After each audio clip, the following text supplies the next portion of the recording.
Forgetting Ashville is an actual play Chronicles of Darkness podcast set in the fictional New England town of Ashville. We're all friends, we're here to have fun, but our story can include graphic violence, drug use, sexual content, and other mature themes. Content warnings can be found in the show notes. We've talked at our table about safety, comfort, and consent, both as players and storytellers. We know what to expect, we're all excited to be here, and we want you to feel the same, so listener discretion is advised. Now let's forget our troubles. Welcome to Forgetting Ashville. I'm your host and storyteller, Rob. Path of Night and the ongoing story of Britta, Johnny, Miles, Neil, and Wynn, with Lex in the storyteller's seat, will continue soon. In the meantime, we'll be playing within the Chronicles of Darkness, a warped reflection of a world very much like our own. Through a stained and broken looking glass, we are faced with the dark reflection of reality, a modern world of gothic horror where the vast majority of the populace lives out their day-to-day lives unaware that beneath the reality they see lies a darker, more dangerous world. A world of creatures that stalk the night, haunting them and protecting them. A world of the dead, of ghosts and predators and things that prowl alleys and crawl from the shadows. A world of spirit and thought, where vivid dreams and ancient nightmares are made real. A world of beauty and chaos, where desire and fear become inseparable. A world of wonder and horror hidden from the unaware by a cosmic order beyond their ability to comprehend.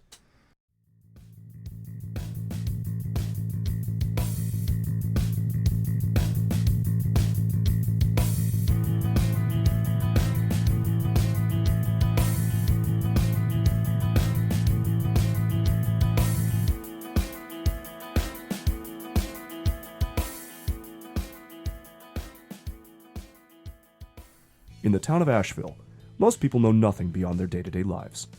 Poverty, depression, exhaustion, they're so overwhelming on their own that even if they could know, would they care? Ashville is a dying town. Once the pride of the region, the Starkweather Tool Factory was the #1 source of specialty die-cast tools for most of the eastern seaboard. Founded by the Starkweather family nearly 100 years ago, the town grew around the factory and prospered. Workers flocked to the jobs here, looking to live the American dream. Tidy houses, white picket fences, well-kept yards. Kids could play safely in the streets, and the only real mischief to be found was when the high schoolers would run off to go skinny dipping at the quarry or somebody fudged their score during the Toolmaker Union's weekly bowling tournament.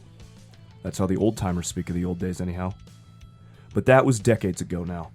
The massive federal interstate project that took off in the 60s cut the state in half, and the western half, and Ashville, no longer had the access they once did. Shipping the tools, the lifeblood of the town, was no longer feasible. Competitors cropped up closer to the trucking lanes, the Starkweather jobs dried up, and the layoffs began. Within a decade, Ashville went from a prosperous slice of Americana to a broken town. With the lack of work, the town began to fall rapidly into disrepair. Despair rose, and with it rose alcoholism, drugs, domestic abuse. Now the town is barely hanging on. A few specialty tools, the only thing that Starkweather even makes anymore. The school building is in disrepair, the education system underfunded and broken. The town's sole police officer is on loan from the state as part of a resident trooper program. The only restaurant in town is a couple of oil fryers attached to the 2-lane bowling alley, and it only stays in business because it has a long-expired liquor license that nobody's bothered to update. But not everyone has given up on Ashville. Not everyone has accepted that things are no longer the way they used to be. And some people, some very few, are awake to the realities of the world around them, haunting as they may be. And so we begin our story in a small bedroom of a small apartment above a pawn shop in town, one that caters to the desperate while trying to hang on to those last threads of human kindness that become so frayed in a town like Ashville. And as the sounds of machinery permeate his dreams, a young man wakes from a fitful sleep. I roll up, sitting on the couch, and kind of run my fingers through my hair and gather my thoughts. And while I'm listening to the static drilling noise coming from downstairs, I take a quick look out the window and survey the apartment, sort of just making sure that all of me is all the way back.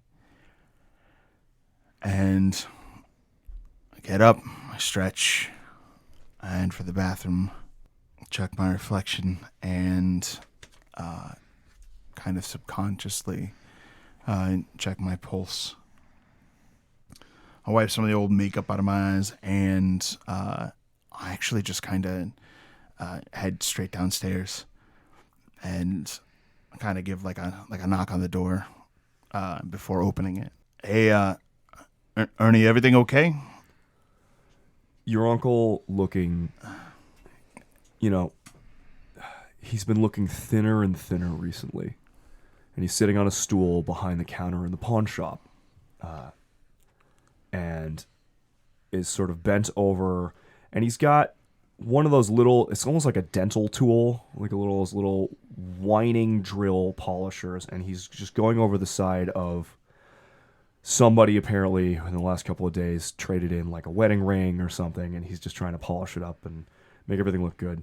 And does not have really like the good equipment to do that with, so he's probably scratching the shit out of it, but trying to make it work. And he looks over at you, the morally hanging out of the side of his mouth, and just goes,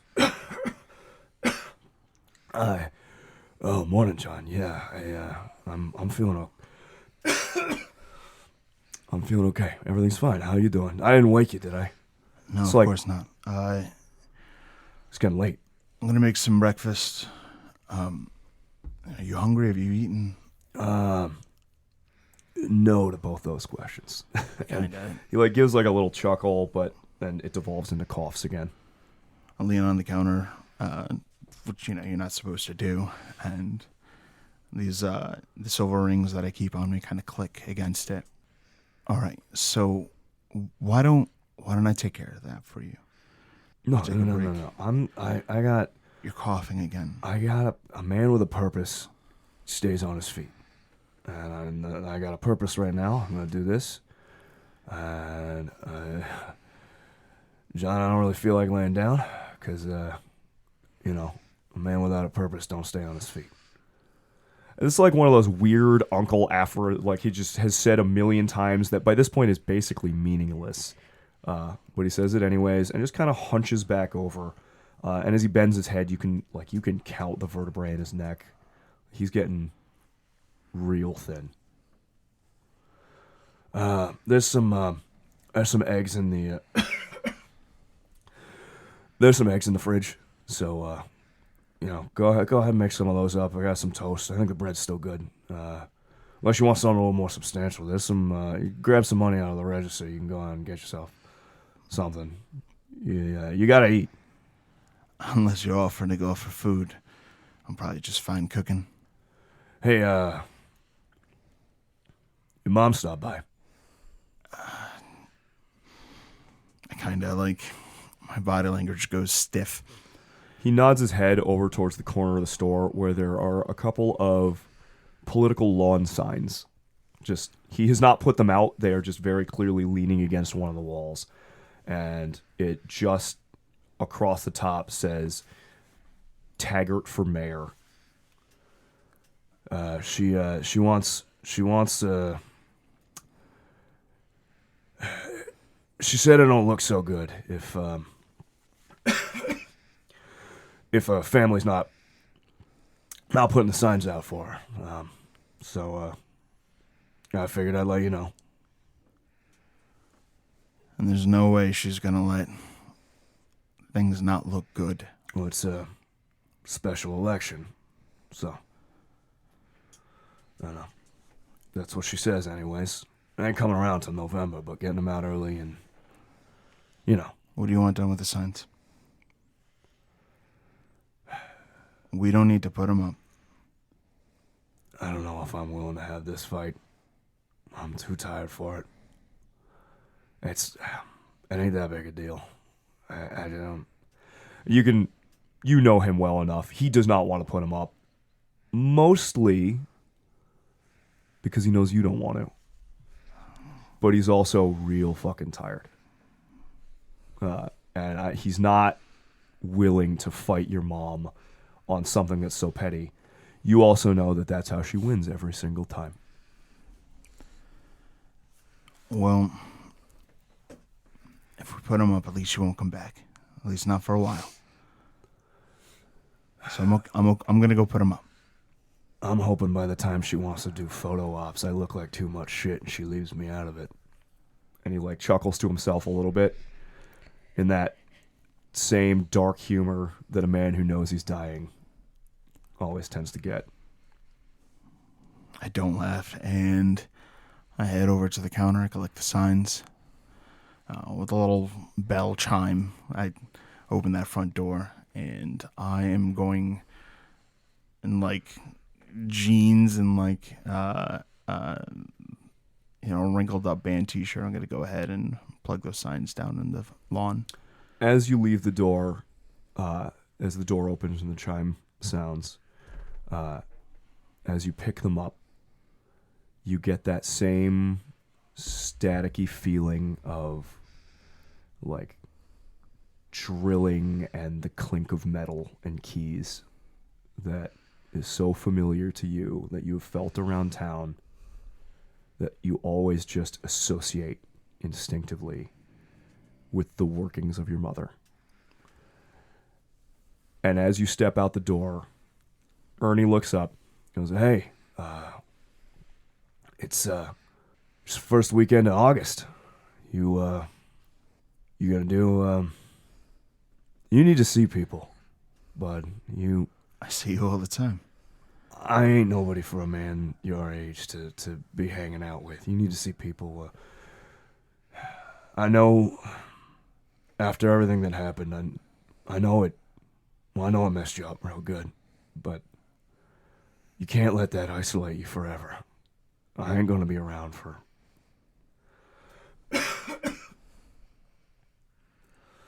He just kind of lets the thought drop, and the door swings closed behind you. I know, man. And I'll plug the signs in, and when I go outside, and I'm going to press the signs into the ground and actually kind of have a little bit of a look around the property.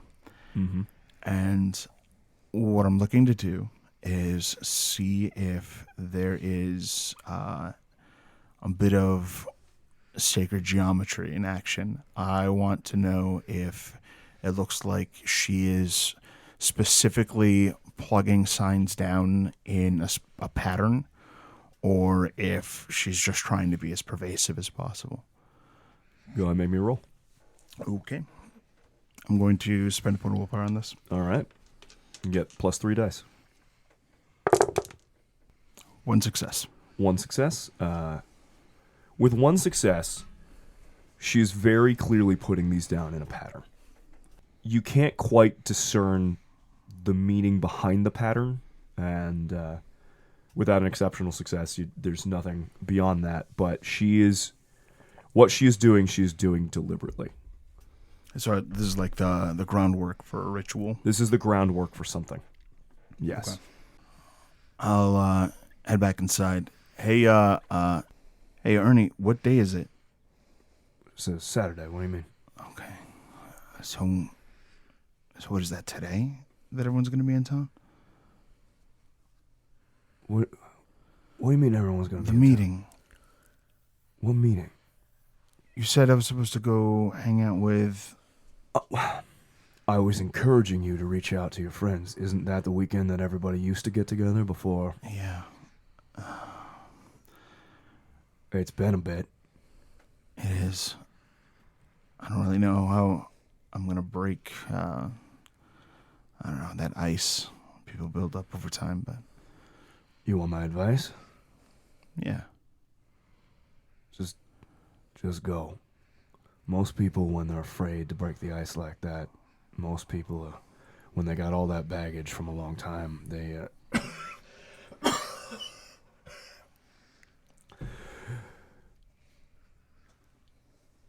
It's hard because they're embarrassed and they're scared. But if you just soak up the worst thing that happens is they spit in your face, then, it ain't so bad. You just go and say, "Hey, sorry it's been a while." Hey, sorry it's been a while. Okay. Yeah, I guess if it goes terrible, I'll just come back. I mean, it can't get much worse than that shitty place. You got enough money to get your own place. Why do you want to stick around here? I was going to hang out with you. He nods, and he's pretty clear. Like, he knows, and he almost For a minute, you get the sense that he wishes he was dead because he's tired of being an anchor around your neck, and that's how he sees himself. But he turns back and starts arranging the jewelry he was poorly polishing in the little glass display case right in front of himself. I kind of give a look, like deciding if I want to draw attention to it, and it's gonna, I like wrap an arm around him and give him a hug. He hugs you back. I'm gonna go out tonight, Good for you. and I'll head up.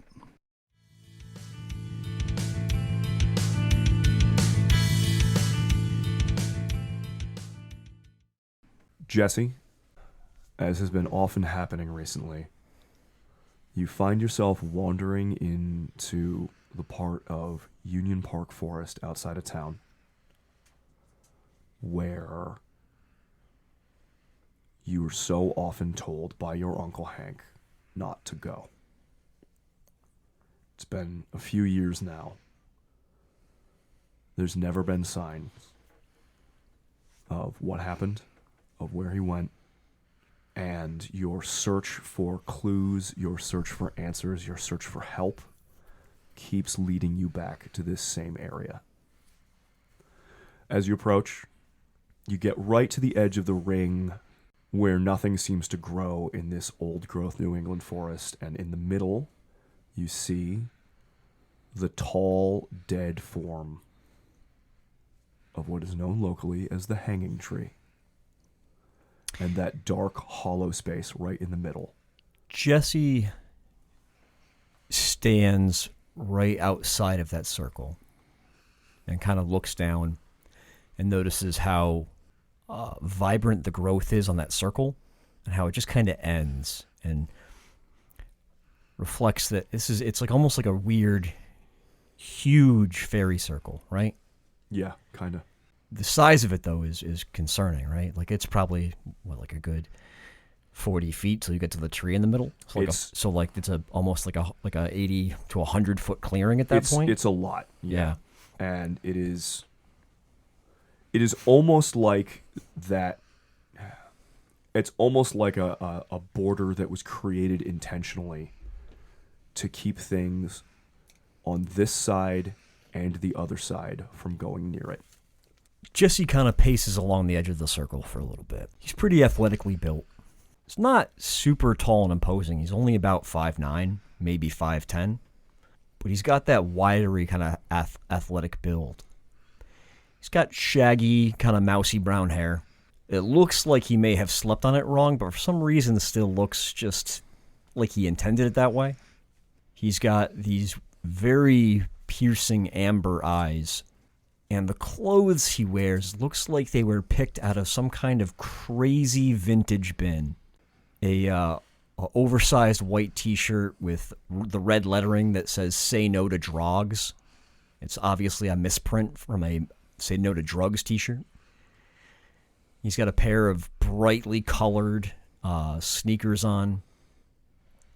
To be perfectly honest, he's a little bit out of place looking in the forest. He's just absolutely garishly dressed. His strong jaw's got the hints of a little bit of stubble, and his mouth always seems to be open and kind of like as if he's about to bite something. And one of his canines is always kind of exposed. And he's got this one little gap between that canine and the rest of his teeth, just on that right side. And he's always kind of licking that tooth. After pacing for a while, he smells the air. The scent of that old growth, the scent of the forest, that earthy mushroom smell of the natural decay that sits beneath your feet. All the usual smells of the forest are here. But the smell coming from the hollow within the middle of the hanging tree is changed. It smells like new growth. It smells like like floral blossoms, and in that same way where to canine senses, to lupine senses, it would smell, the best way to put it is interesting. Like there's something in there. There are answers in there, but you know on an instinctual level and through the warnings of Uncle Hank that to go in there is death. He goes to take a step into the clearing and then stops. His foot actually kind of hanging over that patch of ground. But he pulls it back and kind of keeps himself outside of the clearing, crouches down, and then kind of opens his eyes a little bit wider and pushes his senses through the physical realm and peers into the Hasiel. What's on this other side of this place? What's in the shadow? In the shadow, the usual sights and sounds and smells are apparent. There are spirits of the pines around you, some old spirits of oak, spirits of the tiny motes of the smallest spirits float through the air like clouds of gnats. The Hasiel is, as you are well aware, an alien place of ideas and spirits of all sorts of things. You see, walking on the other side of the clearing, but not in the circle, that massive form of a stag, but with its flesh rotting, worms and maggots and flies eating at it, mushrooms growing up its side and across its antlers, birds picking at it, the familiar, off-putting form of the spirit known as Carrion Feast. And as if sensing you're looking at it, for just that moment, it looks across the clearing with you, at you with contempt, and then puts its head down and walks further into the forest. The interesting thing that you notice is the only spirits that seem to dance around the hanging tree, that seem to exist in the area, are spirits of ideas, not so much spirits of nature.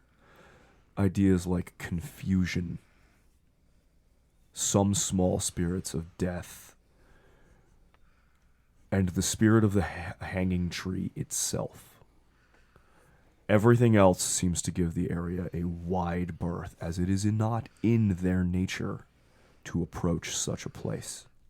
Jesse frowns a little bit. Clearly, he looks like he thinks he's out of his depth here, but then kind of sets his jaw, stands up from the crouch he was in, and enters into the circle. While he does this, he keeps his senses peering into the Hasiel to see for any reaction there as his physical form approaches the hanging tree. As if drawn to you, the faint few spirits of confusion, with their alien, bizarre forms, just by their very nature are almost indefinable and confusing, seem drawn to you and drawn to your confusion. The spirits of death don't seem to notice you, and the hanging tree itself, that ancient, that bizarre, does not seem to notice you. As you take another step forward and you see these reactions and non-reactions, roll me a perception. So wits plus composure. Sure. Would this be an investigation? No, this is just, right now, this is raw perception. Sure.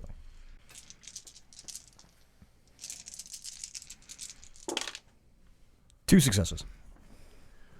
With 2 successes, you notice a couple of things. There's a scurrying behind you in the tree line, but one that is unwilling to step out from the shadows. Something small, maybe around the size of like a raccoon or something, in the hysil. And it pops and moves and jitters like it's trying to get your attention. And at the same moment, you see something start to move from within. Not seeing it in the hysil, but seeing it in the real world start to move from deep within the hanging tree. As if that little hole is actually a tunnel to something much deeper. A human form, but one that is off, that you cannot quite perceive. Jesse instinctively kind of jumps into a pose ready for a fight, the hairs in the back of his neck standing up.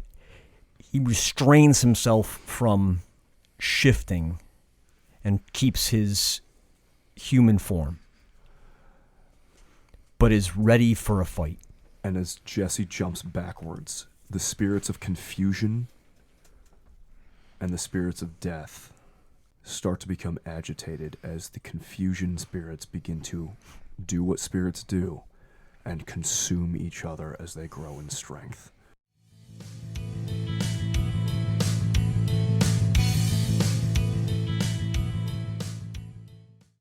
Aviva, the open road turns beneath your wheels for miles and miles, and as your bike chugs along into the western part of the state, your mind starts to roll back as you pass a sign for Ashville.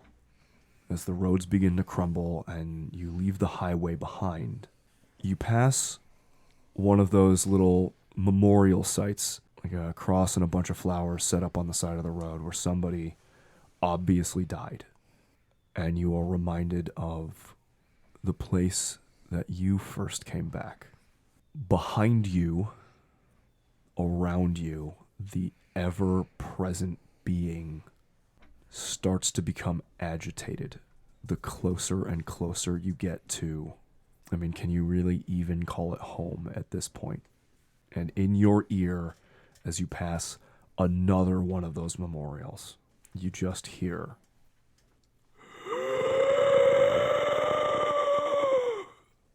as she makes her agitation known. When it comes to the second memorial, is this a busy road or am I alone? At this point, you're mostly alone. You've left the high traffic part of the state where people actually go behind, and the closer you get to Ashville, the less and less traffic you've been seeing. Oh, that being the case, spotting it up ahead, I'll actually pull over, find a spot to stash the motorcycle, and trudge on up to see if there's any identifying details about this memorial. As she's doing so, she's kind of scuffing her boots into the dirt, almost dragging her feet in a silent gesture of communication with that presence. Like maybe she doesn't really know why she's doing what she's doing. It's hard to beat up those leather boots more than they're already beat up. And the sheer black tights, they're ripped too. She's got some practical shorts on, a green anorak jacket that's been pretty destroyed, but there's still a couple pins and patches that looks like she picked out a long time ago. Most prominently in the gold jewelry that she wears, there's a Hamsa necklace. Looking up to her face, she has sharp brown eyes, long, stick-straight lashes, and a structured, elegant nose. Black hair, long, really thick, tied out of the way in a low ponytail, especially when she's just been on her motorcycle, all frizzed up from the helmet. Lots of baby hairs around the perimeter. Tan skin, light dusting freckles. Maybe she was wearing makeup at some point, but it's just the remnants of heavily smudged black liner, mascara, that kind of thing. Maybe even a couple streaks if it got smudged by the helmet coming off. There's a bunch of safety pins jammed through, her second piercings, gauges on her ears, that kind of thing. And she tucks the helmet under her arm as she gets up to the memorial. The flowers here are old, maybe a couple of weeks. The little memorial plaque there marking the name Marcia Thompson, R.I.P. Very clearly somebody who died in a crash out here. You can see the remnants behind you on the road of skid marks, as if somebody tried to save themselves right at the last minute. But Marcia didn't make it. And looking up, watching next to you, is the pale, desiccated form of the girl in the photo that you're looking at, staring remorsefully at her own grave from the twilight. She doesn't really seem aware of your presence so much at first, but the longer that you're here, the more real she seems to become. Aviva keeps half an eye on that, but as soon as she spotted the girl, she's got an objective. Looking around, is there a particularly nice rock on the ground? Something small, something that fits real comfortable right in the center of your palm. Yeah, there's plenty of rocks right along the side. I mean, a lot of it even is just crumbled asphalt. Roads aren't really maintained out here. There are also some natural rocks up by the tree line. Places where maybe the hills were blasted out. Nah, Aviva's looking for a real rock. She's going towards the tree line then. Maybe pick out something with a bit of mica in it. Something that crumbles a little too easy, but shines pretty in the light. Takes a little bit of time, but, you know, there used to be mining towns out in this area. And yeah, there's some still natural, kind of pretty rock out here. Yeah. Takes you a minute, you pick one up. She's pretty good at spotting it. Lift it up, blow the dirt off, rub it on the jacket. That's not going to do any harm. No one will see. And once she has it, strolls back on over and sets it atop the memorial. As the stone is placed atop the memorial, Marcia, or whatever echo of her remains, starts to fade from view.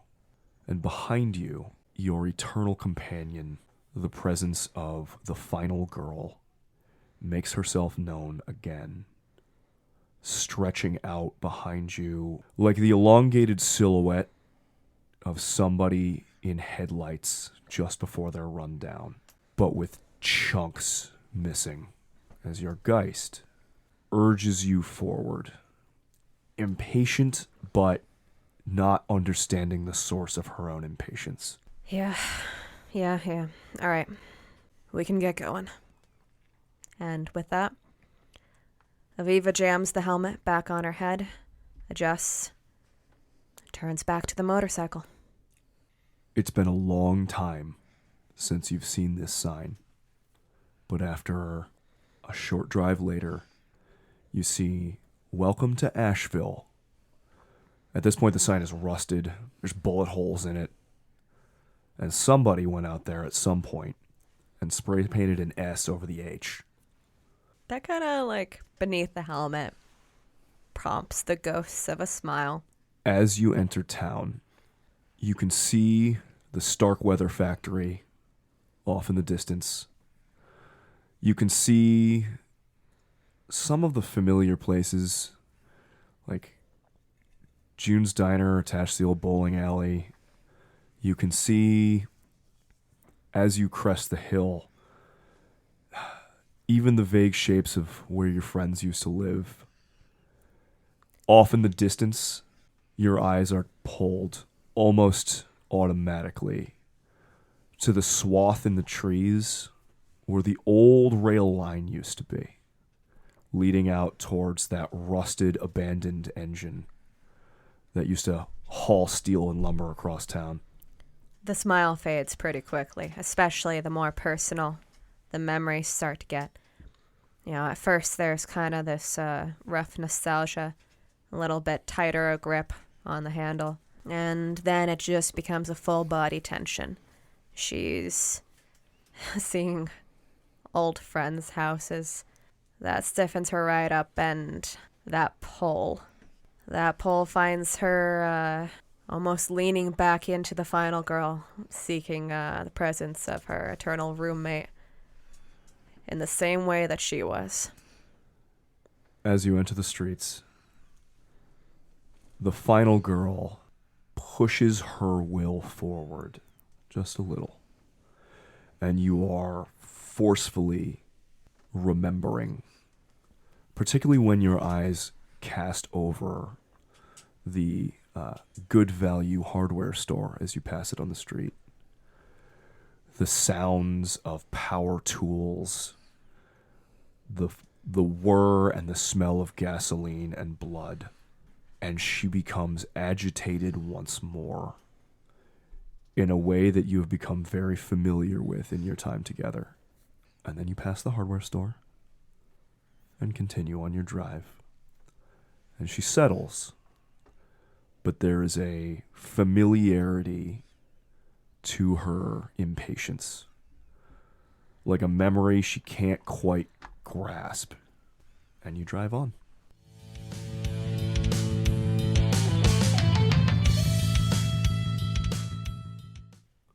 Lola, you're running. You can feel your pursuers behind you. You can feel the thorns scratching at your very soul. The others, you can't remember their names, or maybe you never knew them, are gone. You look to the left of you and to the right. You can hear the braying of hounds as you flee, desperate towards that one connection that after long, long last gave you the strength to pull yourself home. Don't look back. Don't look back. Just keep going. Just keep going forward. It's not real. None of it's real. Going back to what's real. But inside you know that all of it is real. Too well. That even the concept of real and unreal has been taken from you. And as you run, your mind casts itself back to when you were gone, back to the things that call you and what you are coming from. And as you do, you find parts of it scattered, because time seems to have no meaning as you're running. You feel the weight of the things that you've put in your pockets, and you can barely remember what it is that you've taken to survive along the way. Just that I took the things that looked useful, looked the least poisonous, but everything is poison and nothing is poison, and only Mother seems to know the difference, and I can't think of her, can't think of that, can't think of what I'm leaving behind, just have to go. As you run, the massive walls of thorns seem to encompass you, and every time you are scratched, you lose a little bit more of yourself. Behind you trail the streaming drops of your very life, manifesting as tiny peach blossoms, splattering against the ground like blood from where you tore off parts of yourself to escape. My wings that she gave me so I could be leashed to her forever, but still have some illusion of freedom, but it's not real freedom. No, but that's coming. I'm going to get to that. I remember his face and him saying my name, and I remembered my name, and I remembered the bracelet on my wrist with her name, and I just know that I can get back to that. Familiar eyes and the friendships that bound you call you home. You find yourself in a little clearing, a small amber dome nearby, and a voice from inside the thorns calls out to you unseen. Do you want to know the way home, love? I can find my own way. Do you need the path? I have my own path. Do you? You then won't. What are you doing in this part of the hedge? I won't be fooled by you. I know where I'm going. And what is it that draws you home there, love? None of your business. But your mind can't help but go there anyways, as little red eyes peer out from the hedge, the rest of the form unseen. Well, you ever find yourself back in this part of the hedge, you'll just look for old Finsel, will ya? I'm always ready to make a deal if you need to keep yourself one step ahead of the master's leash. And then the eyes are gone, and it's like you were never in this part of the hedge in the first place. And you can feel that pull ahead of you as you continue rushing forward. Finsel, maybe Finsel for friend? I don't know. Finsel for friend or foe? I don't know. Just keep going. Just keep running. Just keep going. And like a light at the end of the tunnel, you can see it, you can feel it, a more certain reality. And as you do, one of the nightmare scenarios that was played for you so often, once when you acted up and were released, or so it appeared, and you see a face peering from just outside the hedge, as if to ready himself to take the first steps within. A face from long ago that was one of the things pulling you home. No. Don't come in here. Don't come in here. Don't come in here. And she makes her legs move faster. She feels the thorns jamming into her feet, them crawling underneath her fingernails as she claws and thrusts her way through the thorns, trying to keep someone else from coming in. Give me an athletics check. Oh, no. I will let you use either strength or stamina, whichever you choose. I'm going to go with strength, but they are actually both the same. No successes. Jesse, the shape is rushing towards you. You cannot see what it is. It is still obscured. It is humanoid, but wrong. Or maybe it's a girl. It's difficult to tell. And it is coming out of that place that says nothing but confusion and death. And you can see the agitation of the hanging tree as something emerges from neither reality nor the Hisiel. And it is coming towards you. And you get this feeling like the scent of answers that you got before, but stronger. And if you just take a step or two inside to meet it, despite every instinct telling you not to, then maybe you could learn something. Jesse has a moment where he thinks about the fact that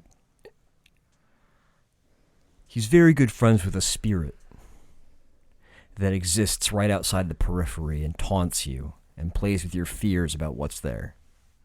And one of the ways he gained the respect of that little grubbler was he just reached out and grabbed him. The thing under your bed, you just reach down and pull it out into the light. This place doesn't have all of the hallmarks you would expect of a loci. But he's going to try to do a similar force of spirit and will to try to push himself into that space of the tree and grab whatever this spirit is that's taunting him. It takes almost no will at all, as if the space within the tree wants you to step inside of it. And as you do, what is your current harmony? It is 7. Roll me a resolve composure with a -1 die penalty. Would Indomitable come into play here? Yes. I will say yes. You will gain 2 dice for this, so with the -1 penalty from your current harmony, you'll gain +1 die. All right, so here we go.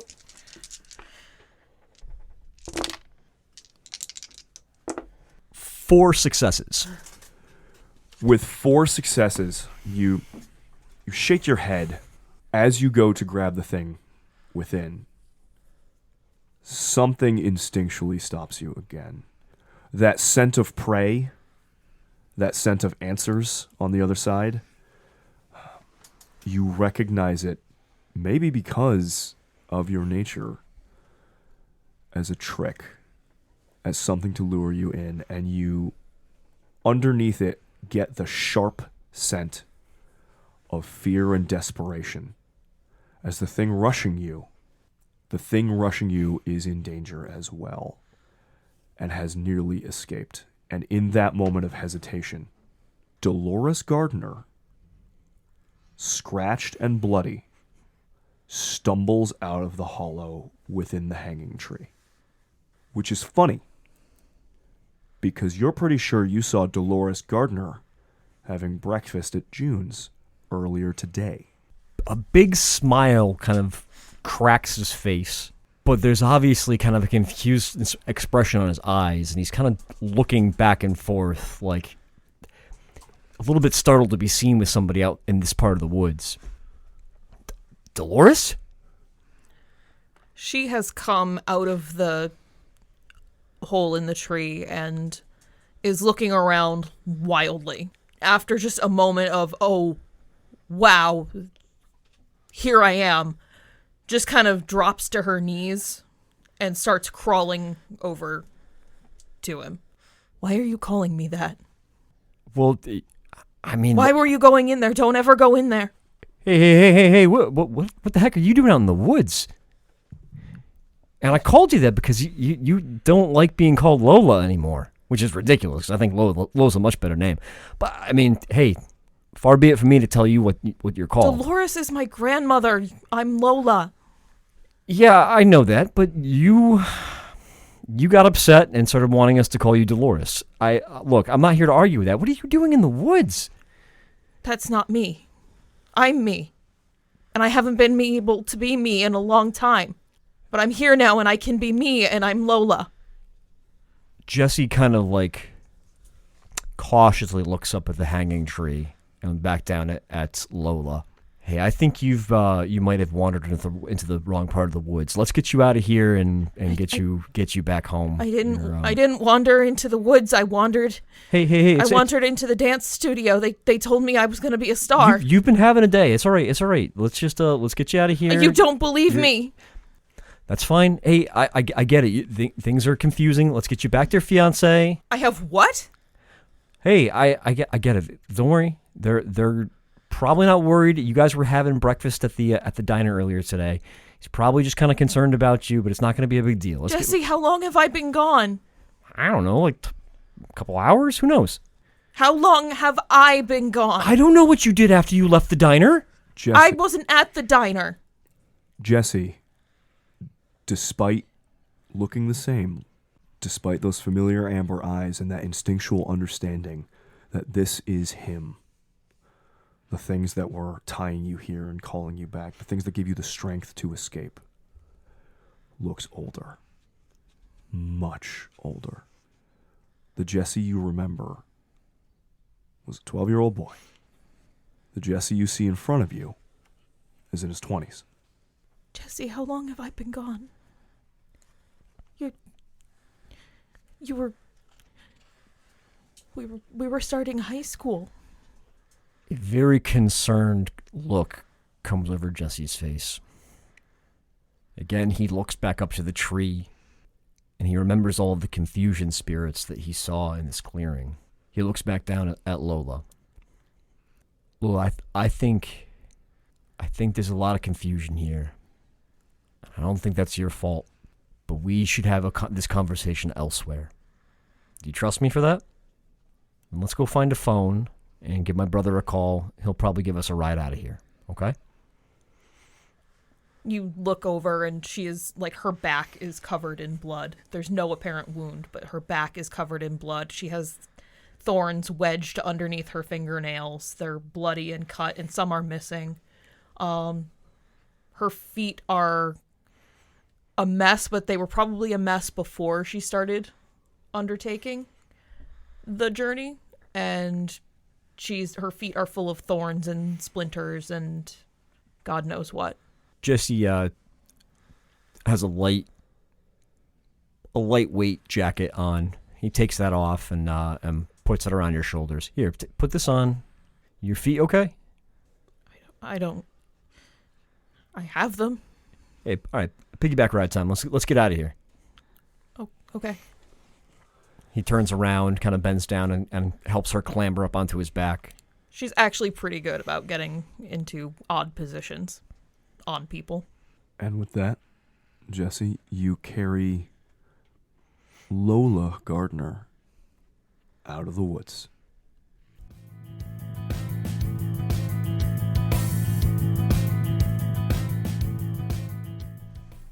Dan, it's been a great day so far.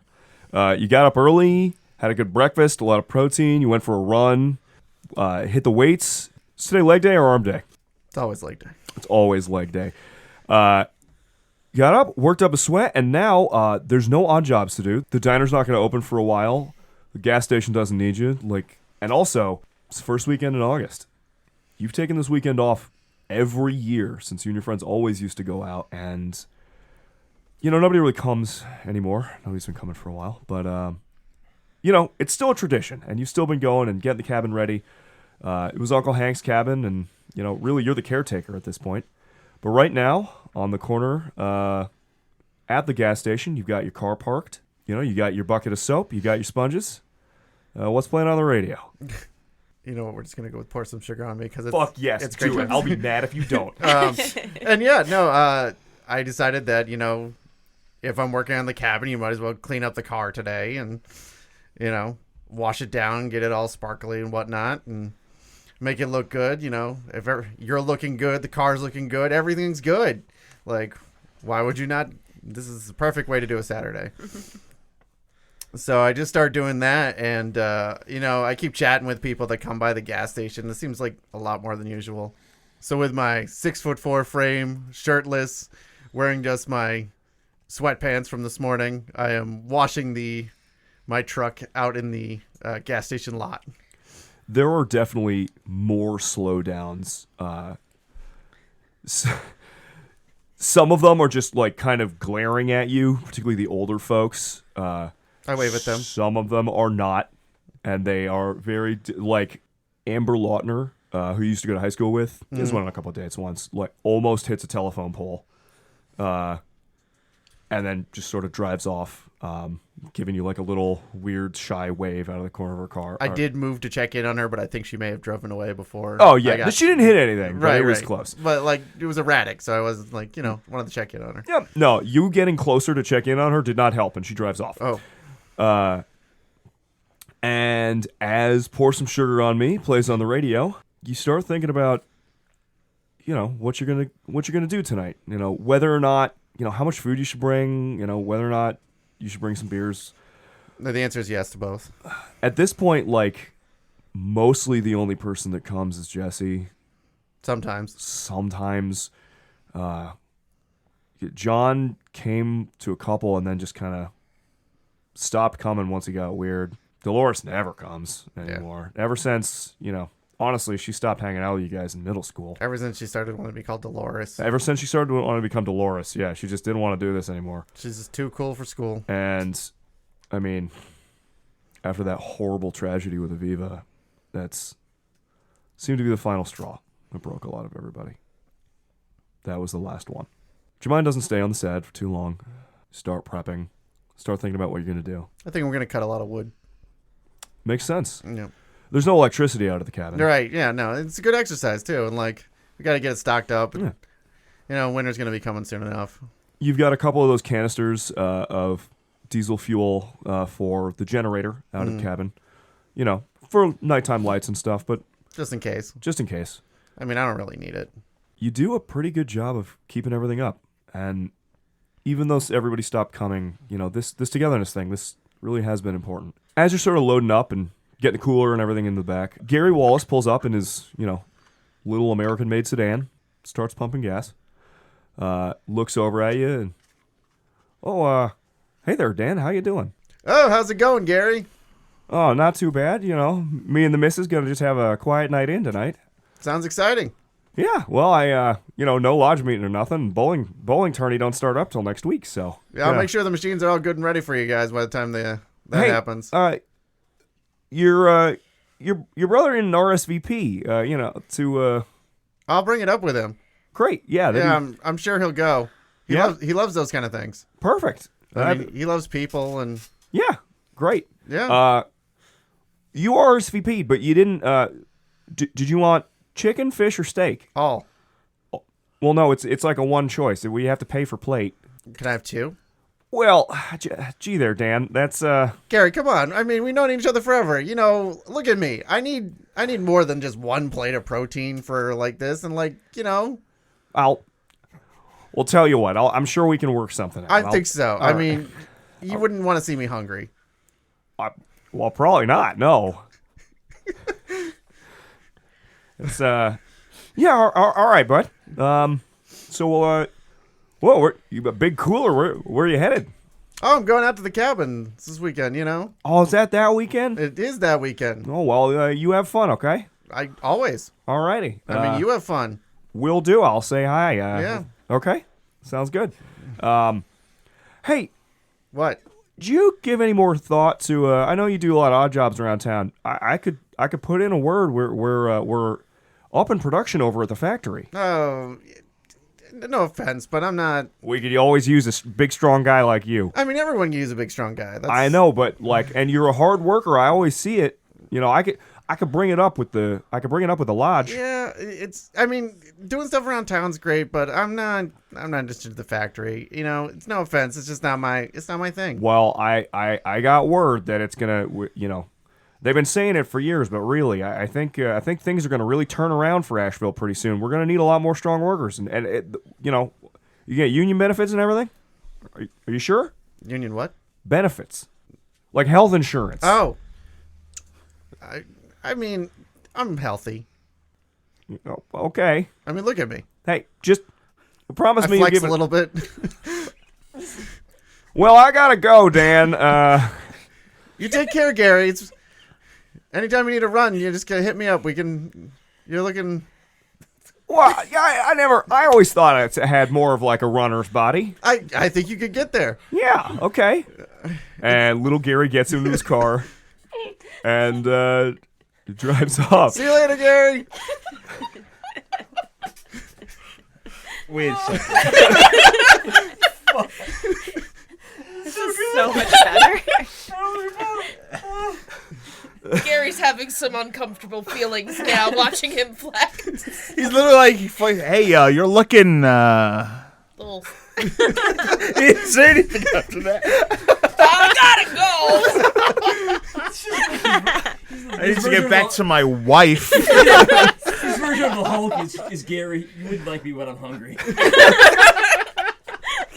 Don't want to get hungry, Gary. You wouldn't like me when I'm hungry. It's worse when I'm thirsty. Yeah. Got these beers. Gary drives off. You finish loading up the back. We're about to start heading out to the cabin. It's about that time. Yeah. And you hear the, loud engine of a motorcycle. Not really a whole lot of motorcycles in town. Most people have either, trucks for heading out into Union Park Woods or hauling stuff, or they just have those little sedans, all American made. And you hear the distinct sound of a Japanese motorcycle. Sounds a little sickly. It's like that old growl of a particularly shitty one. It's got like a minor hitch, so it's just like a little off. And once the motorcycle comes into view, you see 80s Kasumi Marauder. It's a chipped forest green, maybe a little discolored by time. And there seems to be something familiar. You can't see the face of the woman who's riding it. Maybe the jacket seems familiar? Not sure. Gary Just- waves. You are not Gary. You're not Gary. Gary waves. He's over there. He's behind the bush. He's Hey. trying to hide, but Hey, fuck it. Gary, wave. Sorry.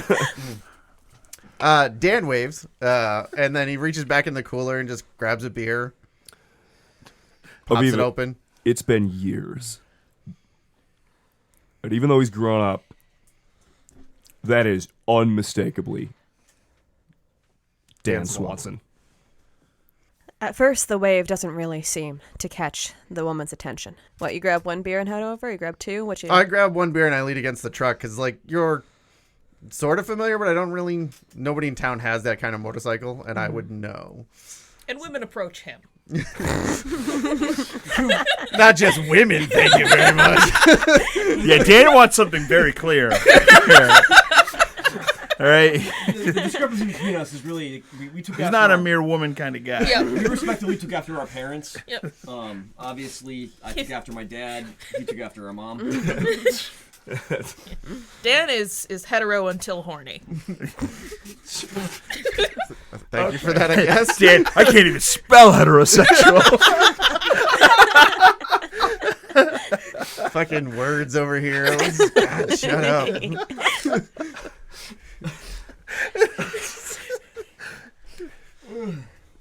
Aviva reaches down and she takes the key out. There's a strange hesitation. She almost looks combative in posture, and a lot of options run through her mind all at once. The option that she settles on is hooking her fingers beneath the rim of her helmet and pulling it off, and looking you right in the face. Dan, you see the face of a dead woman. Aviva was part of the group. She was part of the crew forever ago. The last time that any of you saw her, she had burned alive in a horrific accident. It was news all over town for a while, but here she stands, right in front of you, unburned and alive. Aviva! I just start moving right towards you. I am still wet and just like bear hug you off the motorcycle and like just like up and down and like swing a bit and just like, oh shit, you got better.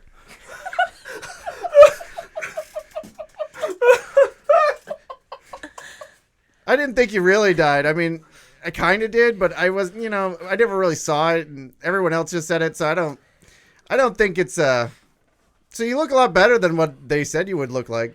So you come over, right? And Nobody, no death. Told you. I knew it. are you okay, Garrett? Do you need a minute? I think he's taking his minute. Okay. So you you come over, and without hesitation, you like envelop her in this hug. Yeah. And Just bare chested. yeah, and if she was going to say something, the pure raw strength that you have just erases that possibility. I'm pretty sure you're hugging her pretty tightly, right? Yeah, no. Yeah, I totally forgot that you're a normal person, so it's So you get this like flash of an extraordinarily conflicted expression before you start monologuing, where she looks like there's that same defiance. There's this like distraught tone to it. There's absolute confusion, hesitation, but that gets cut off pretty quickly, and eventually, as you kind of keep going, like welcoming and warm, you just feel like a light tap on your shoulder because it doesn't seem that she's all that able to breathe. oh shit, I'm sorry. He like puts her down nicely next to the motorcycle and like, your bike needs a fix, but otherwise it's really good to see you. I wasn't sure if you'd recognize me. I mean, my memory's not great, but I'm pretty sure I remember you. It's been a long time and a lot happened, and Yeah, I mean, things happen all the time. Like, that's whatever. she looks almost, it's a strange gesture. It's not quite like she's looking over her shoulder. It's more like she's looking to her collarbone. It's not really clear why she might be doing that, almost as if she's checking in with herself. But it's such a passing thing before she looks back up and she says, I was hoping it would be okay if I came for the first weekend. Yeah, you're just in time. You need a lift or something, or you want to load your bike in the back there? I'm pretty sure I can get it up back there. Well, I was thinking about picking up some drinks, and it'd be a lot easier to shove them in the back of a car than try to get them on this bike. Hey, more drinks the merrier. It's been a little bit quiet there, so like, yeah, we can fucking party. That'd be great. And there's this, like, pause in her, where she almost seems to want to offer an explanation. But instead of doing that, you just receive this kind of, like, pause to look. And she very awkwardly nods several times, claps you on the shoulder, and just heads on in to see if there's is this the kind of store where there would actually be alcohol? This is New England. That doesn't typically happen, but maybe they've got a couple in the back. This is not supposed to be the kind of store where they sell alcohol, Yeah. but they definitely do. Oh, that's fine then. Yeah, if it's got that look, like there's a couple like shitty cardboard signs in the window for like what, yeah, then she goes on in and shoves her hands in her pocket as she does, almost like she's still kind of hiding. So yeah, if you start going into the store, Dan just starts to like maneuver the bike to roll it into the back of his truck. There's a couple light mutterings, maybe swears. Aviva comes back and she's like, I should have answered you. And she still has that same like distraction. I like to drive. I'll follow you there. Yeah, sure, whatever you want. Yeah. And there's almost like a sense of relief, like you accepting that answer gives her a little bit more of that hiding spot. Yeah, let me slap a shirt on here, and we'll get ready to go out to pick up some other things, and we'll go out there. And you chop wood? On occasion. That's good for you. The words "good for you" almost trigger like a little bit of an odd, morbid humor, but she doesn't explain it. She just does that thing where she nods too much again and shoves her hands in her pockets, and she sets her helmet back down on the bike before she heads on in and gets those drinks. It's not too long before she comes back, almost like she was kind of maybe avoiding talking to the cashier or something. Regardless, she'll load the drinks into the back of your car, hop back on her motorcycle, and it's a flicker of hope in the way that she's looking over, ready to follow you out. I more than likely just like barrel out into town at like ridiculous speeds for no particular reason. Yep, she matches that energy then. She gets the helmet on, puts the radio up, follows you on out.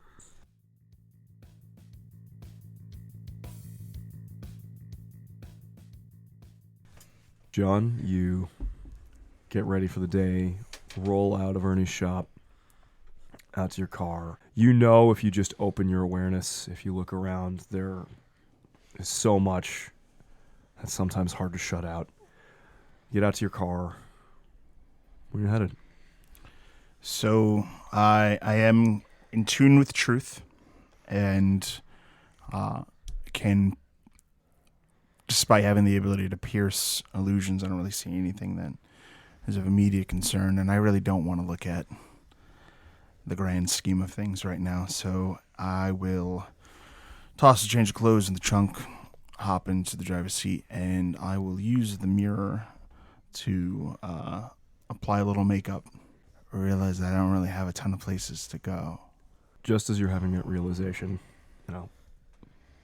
putting on the eyeliner, just a bit, there is a knock, knock, knock on the window of the car right next to you. Startled, I turn. You see the thing that wears the face of Dolores Gardner, looking in the window and holding an envelope that looks like probably like a wedding invitation. John? Hi, this is for you. I kind of, Can you just drop the window a little bit and I can just slide it in? I'm sorry to disrupt your morning. he like stares back with these piercing blue eyes and stares with this mix of horror and indignation. And very slowly he reaches out and lowers the driver's side window, Not quite enough for her to reach in, but enough for them to more clearly hear each other. Dolores. Hi, honey. Here, this is for you. He reaches out and takes it. You get a +1. We're really trying to narrow down on who's getting what food. There's been a lot of chicken so far, so if you think you're going to want chicken, definitely get it back sooner rather than later, hon. You and Garrett are getting married? Yeah, we're getting hitched in a month. Didn't you just meet?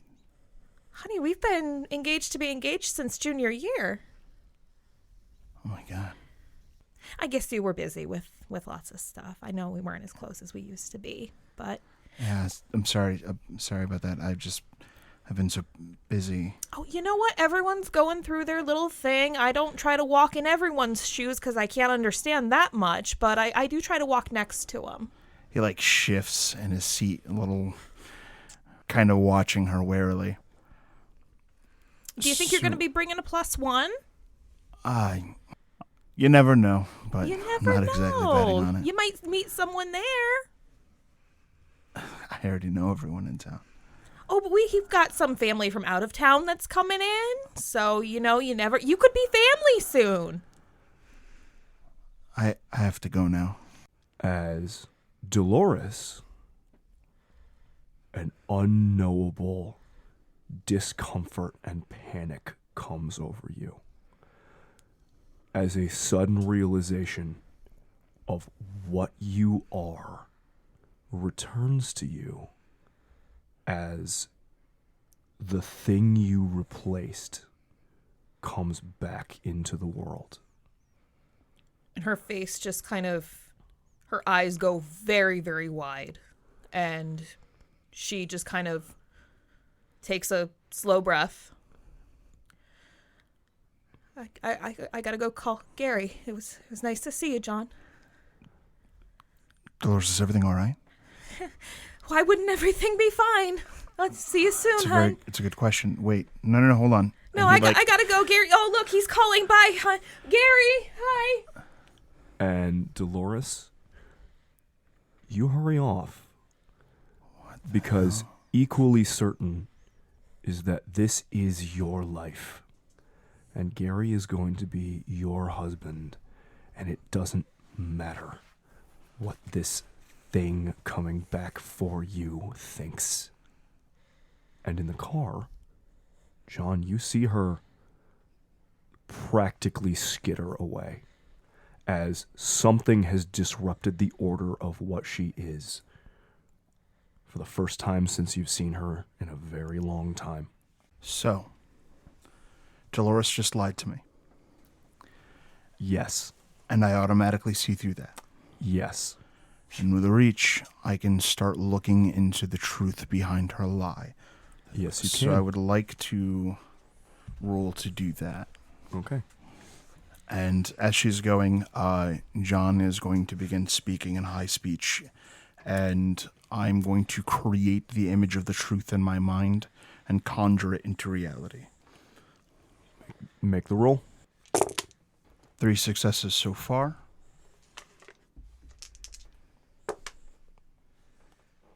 4 successes.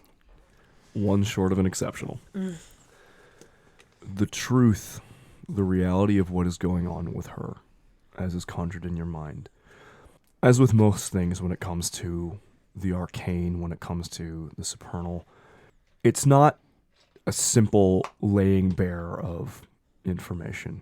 There are high speech, and magic is all symbols and ideas. You see images of beautiful dance.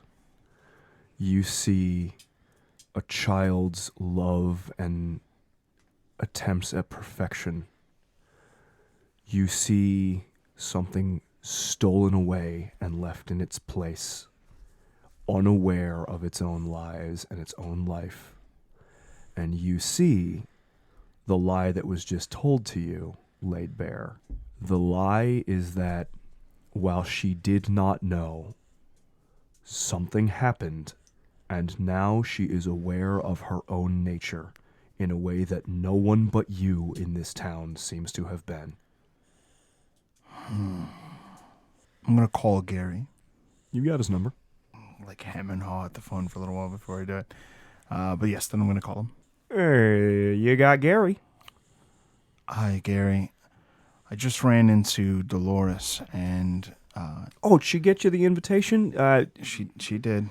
We weren't sure whether to send it to the shop or to the... So she just decided to bring it down. I know you guys aren't as close as you used to be, but, you know, she there's only so many folks our age left in town, and she just thought it'd be real nice of you to come.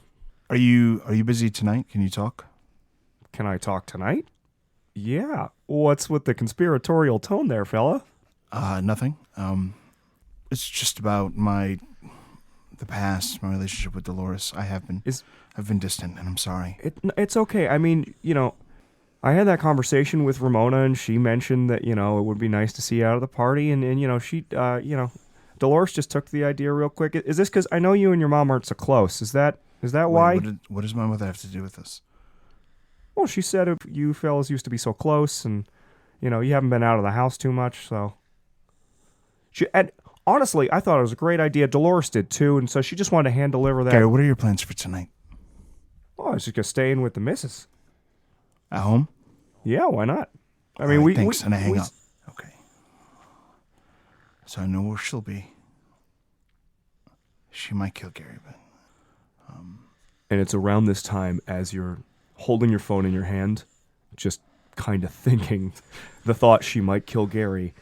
The phone goes off in your hand, almost startling you. And it's not a number you recognize. John speaking? Hey, John, it's Jesse. Is my brother there with you? No. Damn.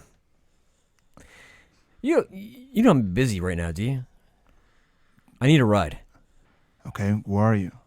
I'm over by Union Park. You know that, there's that, like, shitty little, like, convenience store by Union Park? Yeah. Yeah, I'm there. I'm also with Dolores. I'm sorry, Lola. I know. Hold on 1 second. I, like, put my hand over the phone for no reason at all. And I look out the window. You can see her turning the corner to sort of get the hell away from the area right now. Like, you have eyes on her just as she disappears, as Jesse says that. Okay.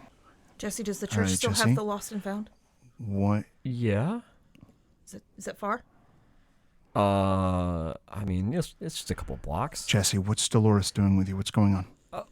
She's had a day. I mean, I don't know. When was the last time you guys hung out? 40, 50 seconds ago. Ignore that. Is there anywhere you can lay low for now until I get to you? Well, I mean, I feel like Ashville's kind of laying low, period. We're probably going to go to the church, maybe like rifle through some of the bins over there, find some shoes, and, you know. What? Why? Well, she doesn't have any. I feel like you're really slow playing some important information. Well, I mean, she kind of fell out of a tree in the forest. She seems really confused. It wasn't a real tree. Apparently it wasn't a real tree, which actually I'm inclined to believe her on that. Yeah, me too. Okay, I'm going to get to the church. Wait. Oh, yeah? All right, we'll Well, meet if that's you. where you're going to be, that's where I'm going. All right, we'll meet you there. You want anything from the convenience store, by the way? I'll have a Coke. Got it. Do you want to talk to Lola? I do. Don't let her drift too far. I'll be there as fast as I can. Well, I'm just gonna put her on the phone. She is already walking towards the church. Oh, never mind. She's heading towards the church. We'll see you. We'll see you there. See you there. Phone hangs up. Set the phone down. Jesse heads inside the convenience store, grabs a few things, pays for them because he's not that kind of rascal. Jesse. And then not really paying attention. He didn't grab anything specific. He just kind of grabbed a few things as best as he could, and then comes running out. Hold on. Band-Aids. Band-Aids. I'm sure we can find some at the church. Let's go. Okay. Besides, you shouldn't be walking around like that. There's broken glass all over here. Get back on my back. Okay. He kind of like gets under and kind of scoops her up and hands her the bag from the convenience store. The Cokes for John. Everything else you can kind of rifle through. I think there's some Twinkies in there. Okay. Actually, give me one of those Twinkies. Okay. And so, like, while she's riding on the back of him with the convenience store bag in the front, she just starts unwrapping Twinkies and holds it up for him to take a bite out of. He does so happily. All right. And she will feed him the Twinkie as they go. At the so the church in Ashville is one of those buildings where they pretend it's non-denominational. Where it's like, it's just a place for worship. Anyone can come here, but it's definitely like all the closets are filled with crucifixes. It's one of those kind of places, where they pretend they're fine, but they pretend they're like, yeah, it's everything, but it's designed like a church. There's definitely there are some bins outside, like the big metal ones where people can just dump their clothes. There's not as much in there as you might think. As a matter of fact, the church itself, or at least the church basement, has been closed for a long time. And then as the two of you get close to go pick some stuff up, can both of you make me a wits composure for perception? Yeah. Go ahead, Erika. Okay. 1 success. 0 successes. Okay. Which is unfortunate because I have 6 dice and I exceptionally succeed on 3 successes. That sucks. Okay, so as the two of you get close, Lola riding on Jesse's back, Jesse, senses kind of dulled with a mouthful of Twinkie. Yeah. You manage to find yourself a pair of old boots. They're oversized and they're not great, but for now it's at least better than bare feet. With Jesse's right, there's a lot of broken pavement and broken glass around here. And as you get there and are sort of rummaging around in the bins, from a broken window that looks into the basement of the church, just for a moment, you hear these like chewing, skittering noises. She kind of abruptly jerks to the side, looking through the window, trying to see if there's anything there that... Nothing. You can actually see down there. It's a big empty room. It's like one of those church hall places that, they rent out for bingo nights or the high school has the prom there sometimes kind of thing. Okay. But no, it's just a big empty room. Okay. And the chewing, chittering, skittering noise kind of goes away, but just for a minute. Okay. Oh man, look at this. Jesse leans back up out of the bins with a fur jacket that he found. This is definitely coming with me. Puts it on. It should. It works. It does in a weird way. Yep. It's probably at that point Jesse might, with his inimitable fashion sense, might realize that Lola is still wearing the clothes she wore when they last saw each other in the summer between 8th grade and 9th grade. They are torn up, they don't fit, and then on her feet, there are no shoes, but there are twisted and tied filthy satin pink ribbons. You've had a bad night, huh? Has it only been one night?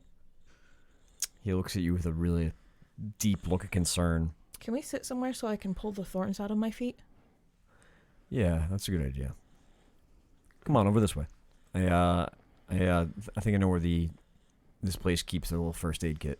As Jesse and Lola attend to her feet and sit down, you find a first aid kit. I think actually what Jesse's going to do is Jesse is going to, unnoticed, go up into the parts of the church where they actually keep things that people keep an eye on, nab a first aid kit, walk her outside, and go to like a bench nearby and basically kind of sit there attending to her feet while we wait for John to show up. Absolutely. Her feet are a mess even without the thorns. She has calluses, blisters, bunions, just real gnarly feet in general. Sorry, I'm not very good at this. Do you want me to do it? Can you reach him? Yeah, I can reach them. It's not a problem. and you take care of the superficial wounds left from your flight. John, as you drive across town, it's not a long drive, obviously. You'll get there quickly.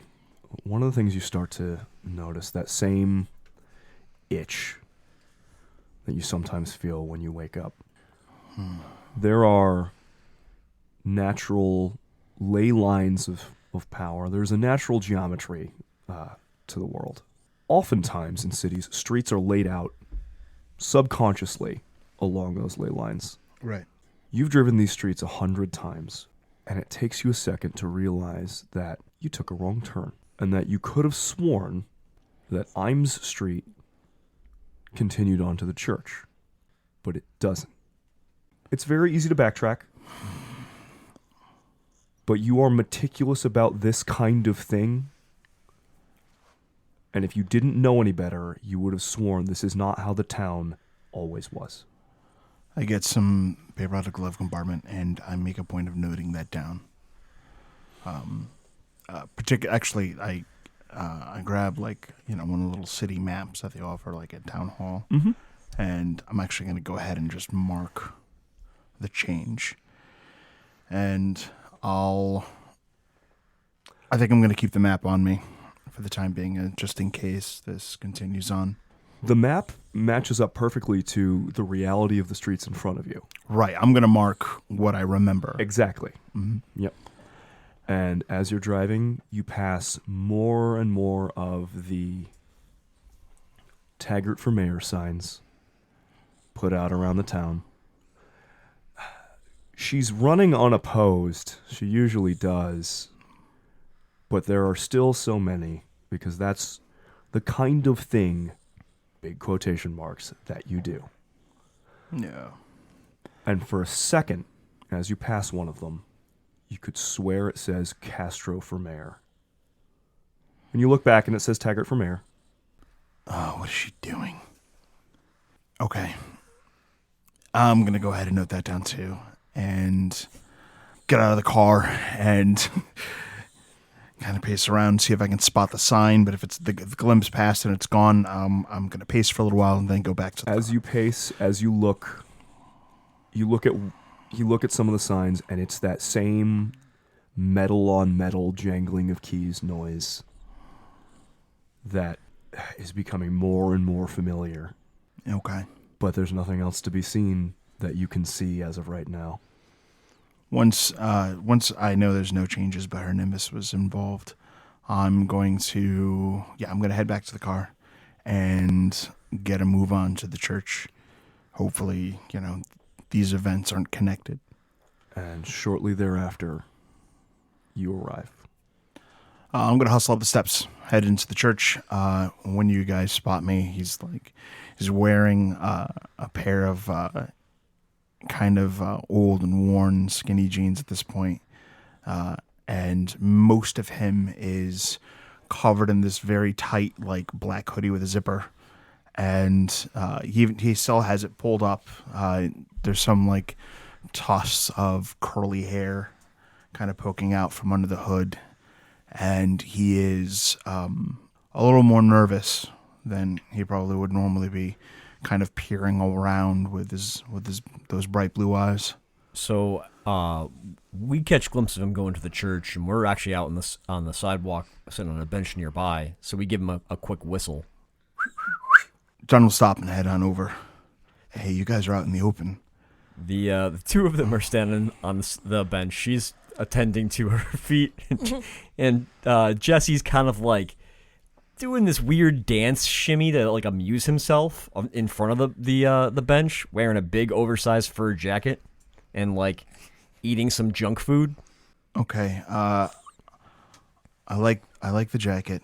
Thank you. You needed to lay low. This is laying low. We're on Hey, the John. outskirts of town by the church. No one comes out here. John, you look at Lola. Lola, and with your awareness of truth and delusion, Erika, would you describe what Lola looks like? Beneath the mask. What she really looks like? Lola has skin that is stark white. except for every vein, every little bit of blue or purple on anyone else seems to be just violet purple. And occasionally where the veins disappear, there is a flower blooming, as though it's blooming from her veins. Her warm brown eyes that you might remember are now blooming orange marigolds. Her hair, which was once long, auburn, usually worn in a ballet bun, is now a knot of succulents known as string of pearls that have been naturally or unnaturally made into like an electric blue. On her back, you can see 2 stumps where something like branches once grew. There are little pink flowers that you might recognize as peach blossoms. And all over her, like bloodstains, are the impressions of flower petals. With your understanding of truth, you also recognize, in a very similar way to how you recognize that Dolores was hiding things, you recognize that Lola, despite her hidden appearance, otherwise is not. Lola, Hi. we have to get you inside somewhere Why? to talk. Well, why don't we have that talk in your car, and you can drive me to where Dan is? I don't know exactly where Dan is, but I know What? where he's headed. So, I thought you two are hanging out all the time, though. what? No, he just wants my phone. Well, that's like all the time, right? Let's Why go. does he want your Oh, by the way, phone? here's that Coke. Oh, thank you. He gives you a Dr. Pepper. As he hands you the phone and you get ready to go, Just like cruel world. as he hands you a Dr. Pepper and you get ready to go, a text message appears on your phone.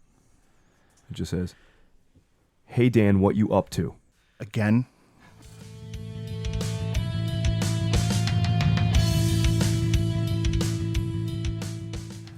Dan, you drive the truck out of town towards the park,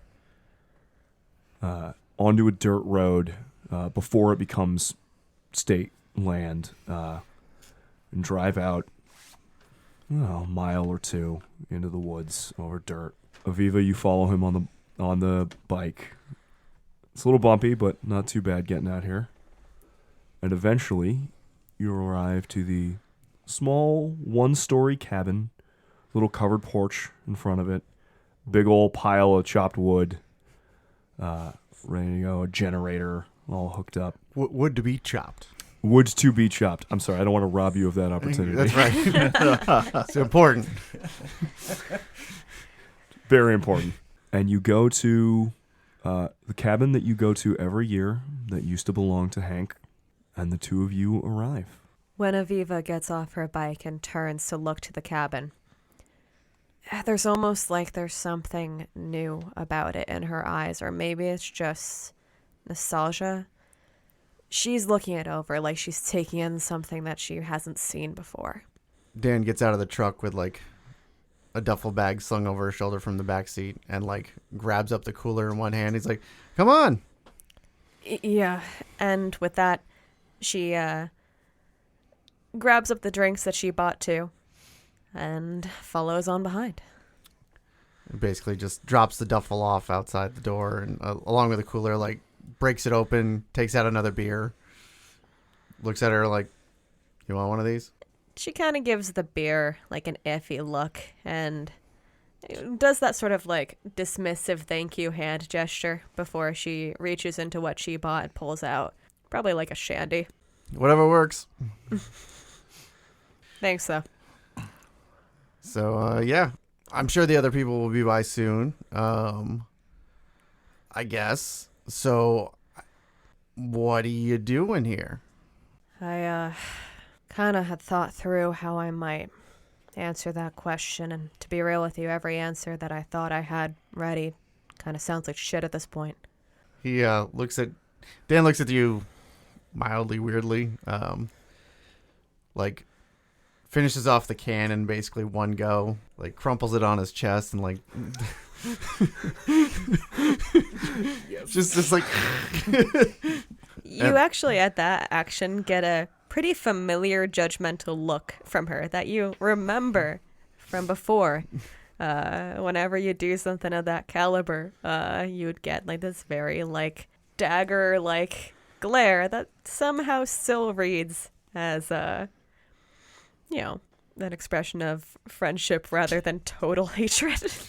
And he flicks the can at you then with that kind of look and goes over and picks up the axe. And Dan subtly for himself is purposely putting his back to you and like moving some wood around and stuff like that. But like it's not terribly subtle. He's definitely paying attention. Mm-hmm. He's unsubtly testing you to see what's going on. Mm-hmm. But he thinks he's being super subtle about it. What she does in response to your test. I feel like this is in my head the kind of cabin with like a slightly raised wooden deck that you could like sit on. Does that feel true? That is true. Yeah, sure. Okay. So she goes and she sits at the edge of it, setting her helmet to one side, the drink to another, and kind of like gets comfortable and stares out. Not looking at you either, almost mirroring the behavior, until she finally gets the courage to say, or at least to start, I really didn't think I was coming back here. What happened on your end? You died by burning? I guess we're on the same page for that. So you died by burning? Yeah. And then... So what does that make you now? There's a mild threat there. At the edge of a mild threat, there's that same almost like small tilt of the head as if checking behind her, but not quite. And the expression that comes across Aviva's face doesn't seem entirely for you. It's almost as if she is just making sure to check whether or not there's some kind of reaction. I mean, how subtle is it, this gesture you're making? It's a relatively subtle gesture, so but I'm it not depends. noticing it. Got it. Oh, no. Feel free to keep describing, but if it's that subtle, nah. Oh, the audience can know about it. Right, exactly. It is bouncing off Dan. Unknown and unseen to Dan for a myriad of reasons. The final girl just beside and behind you. You get this sense of wistful familiarity. Something about the circumstances of being in a cabin in the woods, drinking beers, some like shirtless dude chopping wood. There is something that seems to resonate with her about it. At the threat, however, in his voice, you see her survivor's hackles go up. You can feel the tension in the Geist. And she lets out a low... in question, threat herself, unclear. Internally, Aviva tries to project a sense of calm. It's a little bit more like a what are we situation. What? I know what I am. Aviva just kind of gives you an odd look at that. She, like... Show off. What do you mean we? The other question's you. I know what I am. I love it. And that just seems really unnecessary for you to say. She's not entirely sure why you'd point something like that out. Of course, you're a guy. Once she gets the weird look reined back in. You're also a guy. Fucking Chaos Goblin. When there was this moment, and I was burning, and I was so close to being really, really dead in the way that most people die. And I got another choice. So I took it. Dan, something somewhere in the back of your head bounces around. You're pretty sure Hank, maybe Jesse, told you something about being spirit-ridden. It's probably a bad thing. You don't really remember, to be totally honest. But the spirit-ridden, it was definitely bad. It didn't necessarily have to do with death, though. It was just, if spirits, make contact, possess people, it's bad. I don't know. Jesse might know more. Hank definitely knew more. Dan keeps cutting the wood. He's like, so tell me something only Aviva would know that I would know. You kept Mr. Bear in your locker. And then when a couple douchebags tried to, what were they pouring through the slots to try to ruin your homework? I think it was bleach, yeah. And it got on him, and you were really pissed. He takes a second and thunks the axe into the stump where he's cutting off. He's like, he turns, looks at her, he's like, so you did die? Mostly. What does that even mean? You said the others were coming, right? I mean, they should. So it's the day. I'm betting if they come, this might be a story they might want to hear too. I mean, I'm fucking surprised that you even wanted to talk to me, so they kind of deserve an explanation. Well, I mean, if you were something else dangerous, you would have attacked by now. At the words, if you were something dangerous, Aviva is just very quiet, and she takes a long sip of her shandy. Is that subtle again? It's a deliberate pause in conversation. Take that as what you will. You gotta decide. Going unnoticed by Dan. The two of you spend some time in slightly uncomfortable but generally companionable silence. I teach her how to cut wood. Okay. You're probably not dangerous. Here's an axe. I trust you implicitly. Here's my back and an axe. Yeah, you know what? She'll participate. She seems like she's got maybe a little bit of experience. Maybe she went. Would. What? I wish a Geist would. Oh my god! Why did I pause? Right. You shouldn't have. You shouldn't have. No, she's had to do some camping or some survival work. Hey, you're not bad at that. Thanks. A little eyebrow raise accompanies the thanks. And the two of you Basically chit-chat stuff. continue on and chit-chat for a little while. Dan waiting for everyone to show up. Like for many years, they always don't. This year they will. It's mostly Dan chit-chatting and punctuated by just the heavy thunk of the axe till eventually Aviva gives it back.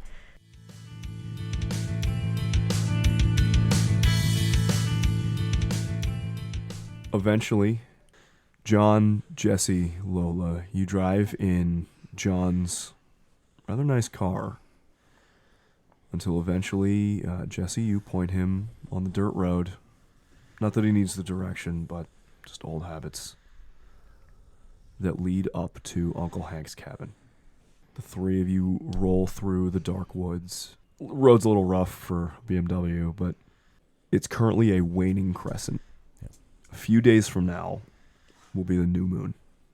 In the headlights, eventually, the small cabin comes into view. Up at the cabin, Dan, Aviva, you see the lights coming before the car pulls into view as a sedan drives up the long dirt road.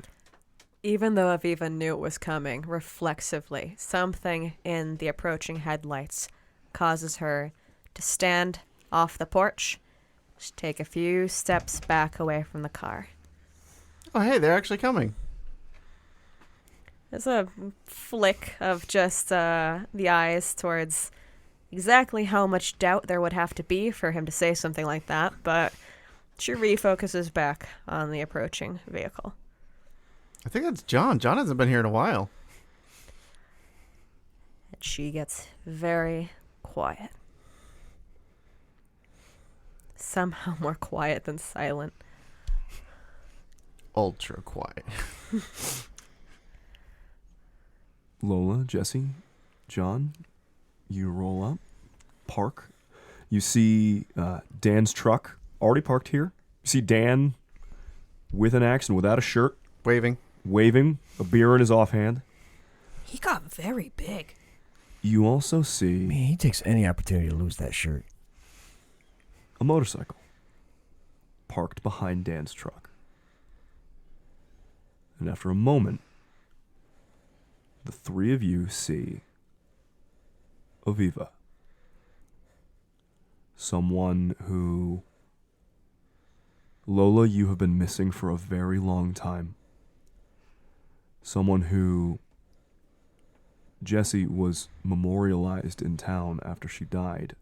And John, as you see her face for just a second, you hear whispers, and you see flames, and you hear screams.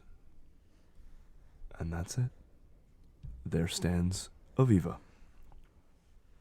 Lola, I'm assuming, is in the back seat. And she just blows the door open and just stumbles out and just charges towards Aviva, just yelling, "V! V!" And she does not give her the opportunity to say anything before tackle hugging her. In the car, Jesse has gone stiff. And very quietly, "John, what is that?" Jesse, I don't know if I should stay here. He just gives Jesse this guilt-racked look. Aviva, while she's being tackle hugged, is only a little bit more prepared than the last time this happened. She's not really hugging back. It's almost like with the previous hug, she had given in to just getting squished. There's a bit more resistance in this one, a little more caginess, but she still doesn't seem willing to reject it. And before you had, gotten her, her eyes had been skimming over the car, what she could see of the faces, and you find the same way that her eyes are lingering on the details of you, like the waves in your hair or just the familiar things that she hasn't seen in a long time. Aviva, as Lola throws her arms around you, as you take in all those little details, the thing that sticks out to you, and probably no one else would really notice in the same way, is that around Lola's wrist, frayed and old as it may be, is a friendship bracelet, very familiar to you. Oh, hey, Dolores is here. Dolores is my grandma. Why is everyone calling me that? Because you insisted upon it. No, I didn't. From within the hug, Aviva's hand kind of snakes free, and just there's a brush of the thumb along the braid of the bracelet, as if almost a little incredulous, like, what's this doing here? Do you still have yours? No, I don't. I mean, it's probably, if my parents kept my stuff, Maybe we can make new ones. The look that you get from that is unsure. The acceptance that you're putting forwards does not seem expected. It doesn't seem... It's like she doesn't really know what to make of you, but she doesn't know what to do with that as a sentiment because she knows she is coming in strange. She doesn't quite know how strange you're coming into this situation. Lola, after a minute of you not responding as she thought she would, kind of like takes a step back and kind of looks Aviva over. I don't have a supernatural way of seeing people, but I do have a lot of empathy. To your eyes, to your touch, that's just Aviva. But in your heart, something you, more than so many people, are familiar with trauma and what it can do to a person.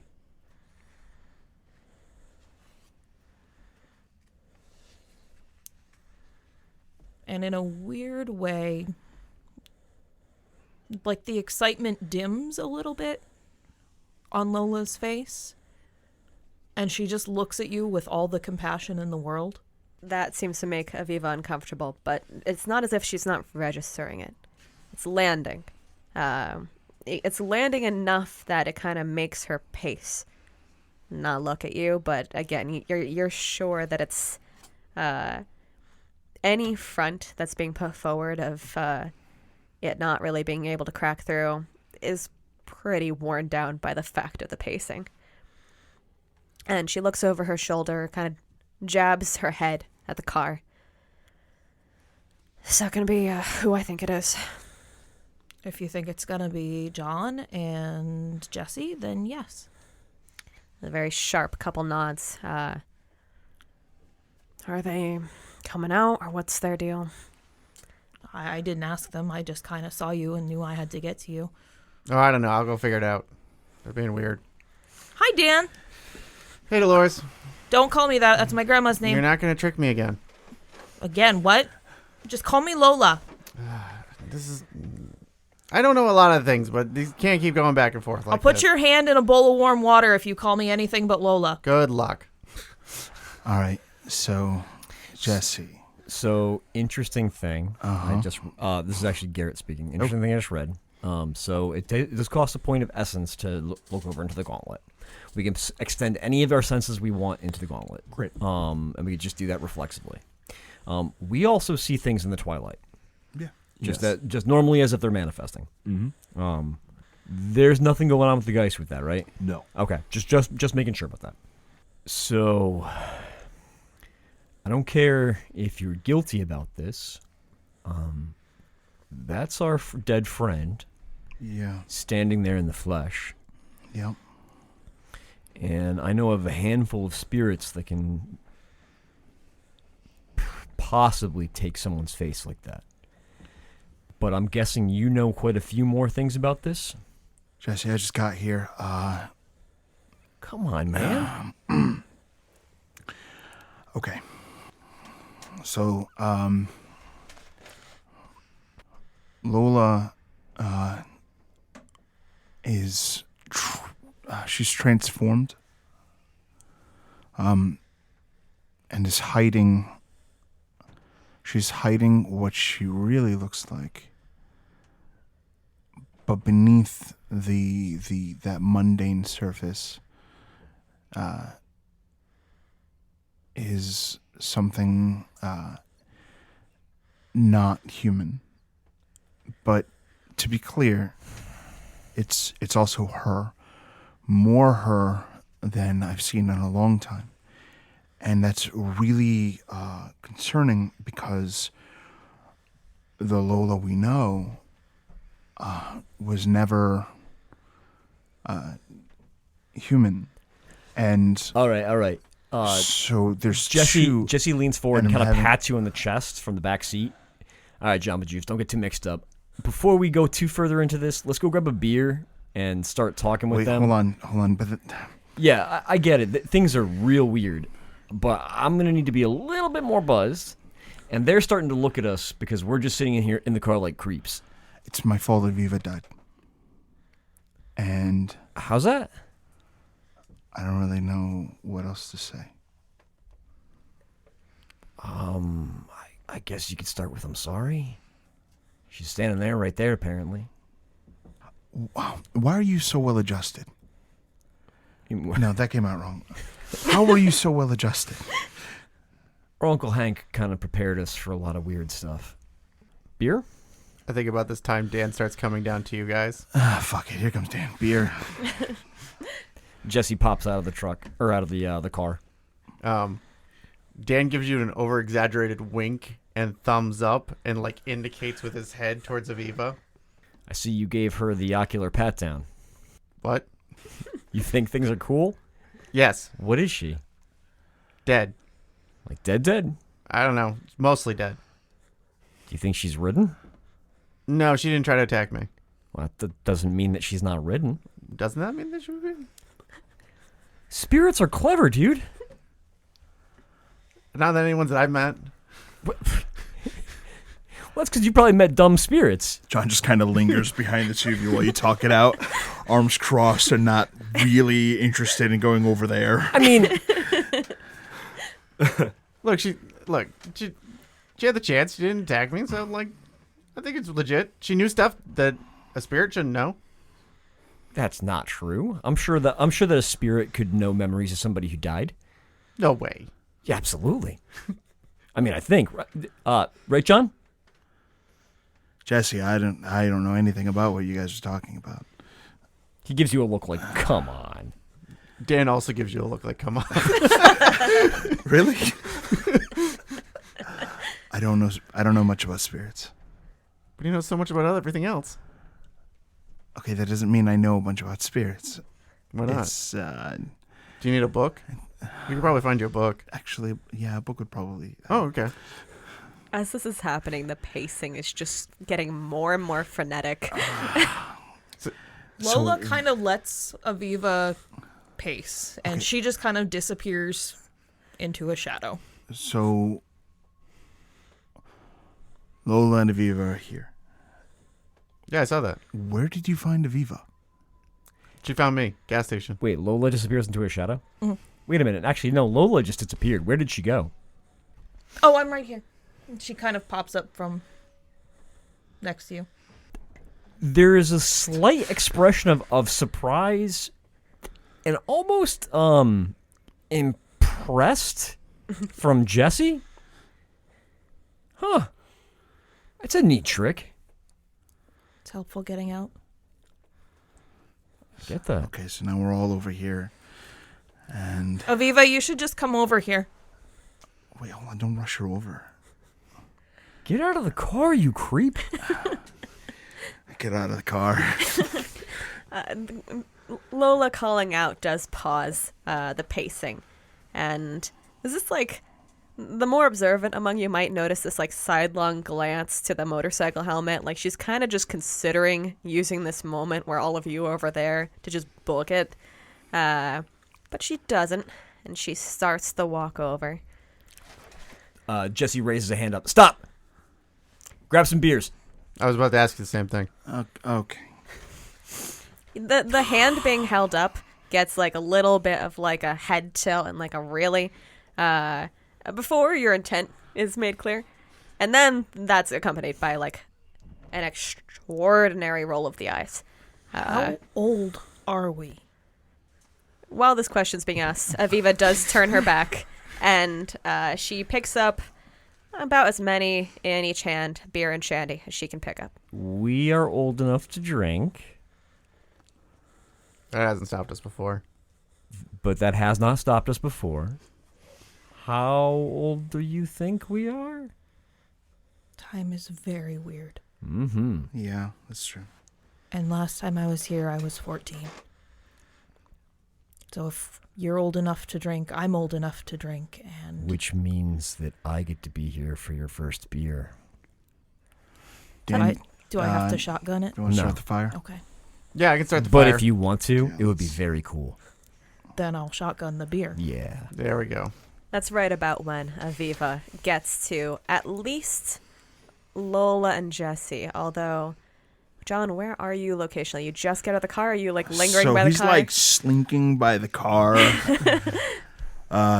Is keeping himself busy by very slowly going to the trunk and popping the trunk and getting out, a bottle of shitty tequila, and he kind of just slowly opens up the bottle of shitty tequila and he takes some gulps, like audible gulps. John's got of the right idea. Shitty tequila, and is just milking that time as much as possible, and drinking in some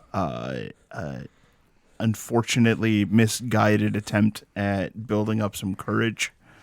As John is like purposely keeping the car between himself and Aviva, her stance like gets quickly way more confrontational, and she kind of puts out the handfuls of bottles to the other two and like shoves the bottles forwards, expecting them to just like grab one.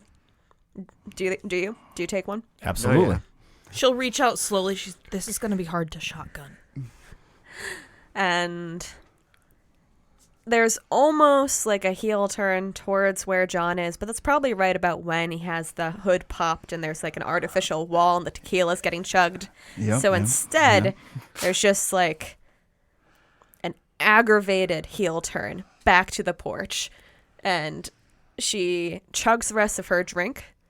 She's not very good at it. It's not the execution that... Once the bottle is kind of like vertical and like she's starting to kind of on the chug. Yeah, she's going for it. Jesse, you can hear there's kind of like a smirk in his voice.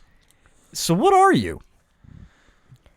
That doesn't actually seem to stop her. She commits to the rest of the drink before she pulls back, looks at him, and purposely loud enough that anyone in the area can hear her, says, "I'm dead." And she goes back over to chuck the remainder of the drinks into the cooler. Shartha? What the fuck is a Shartha? Okay, so not that. I'm going to start the fire. He drains his beer and goes over to start the fire. It's beyond me. I can help. John raises his hand completely unnecessarily. So your hand just above the trunk? Yeah, he raises his hand. He's still behind the car, and with an audible sigh, he closes the trunk. Okay. I think I can help cobble together some answers. If that's something you're open to. But before any of this goes wherever the hell it's going, Lola, let's all kind of keep together tonight. Just until we have a few things figured out. Wasn't that the plan? Yeah, I need that. I'm just asking us if we can just make sure that plan sticks. I'm not going to go anywhere. Okay. I might disappear, but I'll come back. Okay. And John kind of saunters down towards the fire that Dan's starting. Dan, you cut way too much wood. It's for later. Uh-huh. It's storage later. It's going to be winter at some point. Are these beers a twist off or a pop off? Which hand did you grab from? I'm going to say the right hand. Then you got one of the shandies. Which is a pop or a twist? They're usually pop tops, aren't they? Even roll a die. Evens, it's pop. Yeah. Odds, it's twist. Some important mechanics. All right, I have a two-sided die. If it comes up the fairy... Oh my god, you do have a two-sided. I do. All right. If it comes up the fairy, it's a twist. Twist. All right. All right. So she... I can't pop this. Someone have a can opener? So she twists and starts drinking. Just kind of... Ugh. Yeah, no, you are used to sweet waters and ambrosia. This cordials. And this is a gas station shandy that maybe tastes like grapefruit ? Thank you, Rebecca. That is totally accurate. Yes.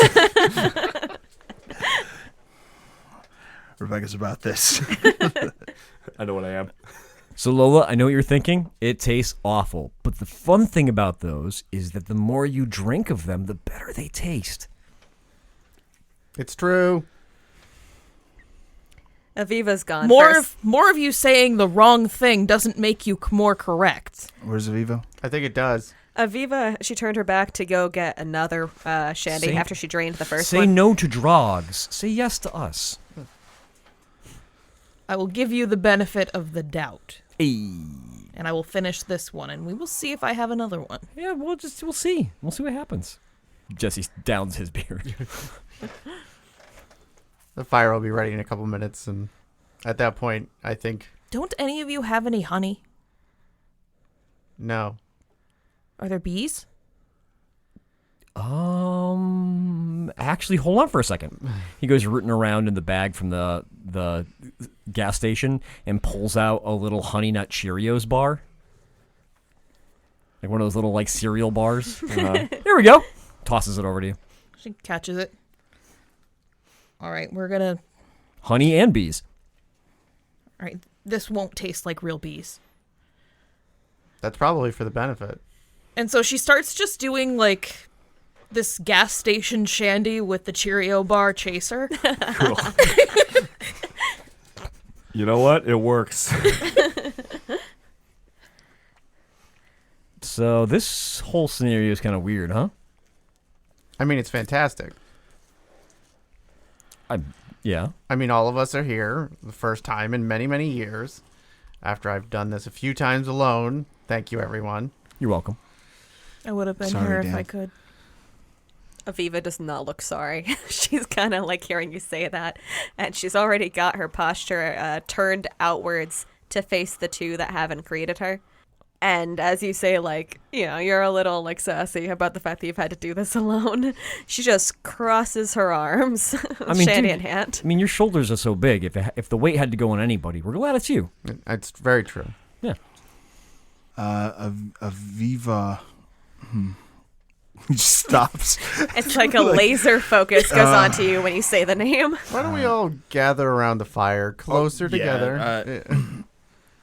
John sits down by the fire. I don't completely understand the circumstances of you being here, but before we worry about anything like that, it is really nice to see you.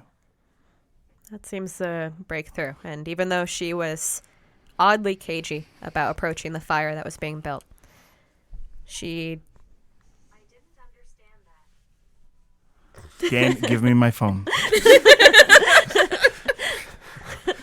Dan, there is a text message for you on that phone. I reply to that text message. She that kind of like breaks the aggression in her posture. And she lets her head hang a little bit at you and manages like that succession of nods she was doing earlier. Are there chairs around the fire? Is it just pulling up a piece of grass? They're like wooden log benches that have been like stained and maintained Every year. So So I'll go over to one of these benches and kind of drag it a couple inches further away from the fire, but she's kind of sagging as like she says, yeah, it's nice to see you too. And as Aviva sits across the fire from you, as you look at her, If she's sitting across the fire from me, I don't look at her. Oh, I would do that on purpose, to be fair. you see her through the flames. So, looking at John, Jesse kind of gives him a questioning, trusting look of, this is actually Aviva? Who else would This it is be? Aviva. Okay. You said you died, right? You're dead, right? I am doing a thing. I did say that. Yes, said she did it- say that out loud. Also, that's insulting. I already said it was her. I am taking a closer look at Aviva. I said it, but I said it with an edge. Three. That's not fair. You're saying Speck most and things with an edge. ghosts Yes. apply here. Yes, it does. Okay. Can't tell the So- difference anymore. Should get that. So on some of the rings that John wears, he seemed like with his thumb, he kind of like starts turning some of them in his hands, and is using them, particularly the runes that are inscribed on the rings, as a focus for magic. And John is going to, while where his eyes were previously avoiding looking straight at Aviva through the fire, he kind of looks up with this like unblinking intensity.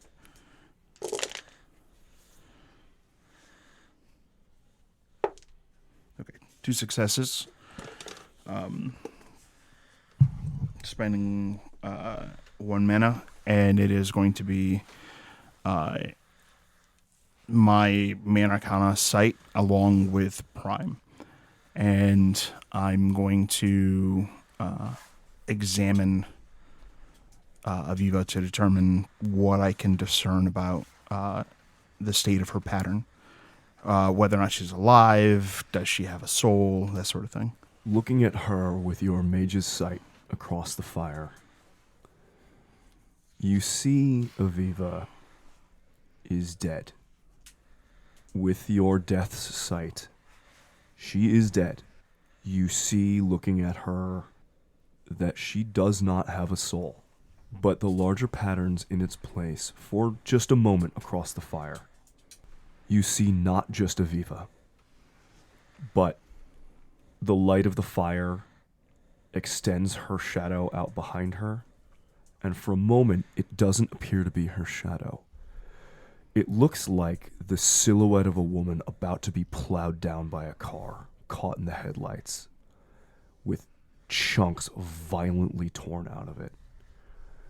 This thing, this ghost, this powerful specter is bound to Aviva, and Aviva is bound to it. And you watch the reality of her death as you saw it in life.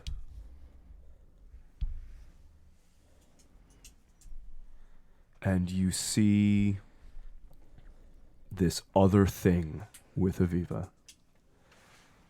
And you hear the slow and steady trickle of dark, dark water. As you examine her, Aviva makes full eye contact. She is staring you down, but she's also waiting. She seems to really want that confirmation. Not because she doesn't know the answer, but more that as she sat down with this group, it's like she doesn't know how to start if she doesn't get that. What are you comfortable with me saying? Say all of it. Aviva is dead.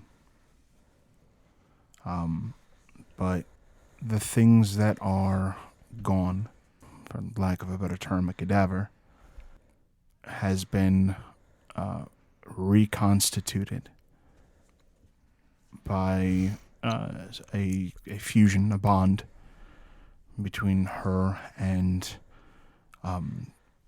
someone else who passed away. And together, they are creating a life. There's a series of slow but still sharp nods. Aviva confirming his analysis.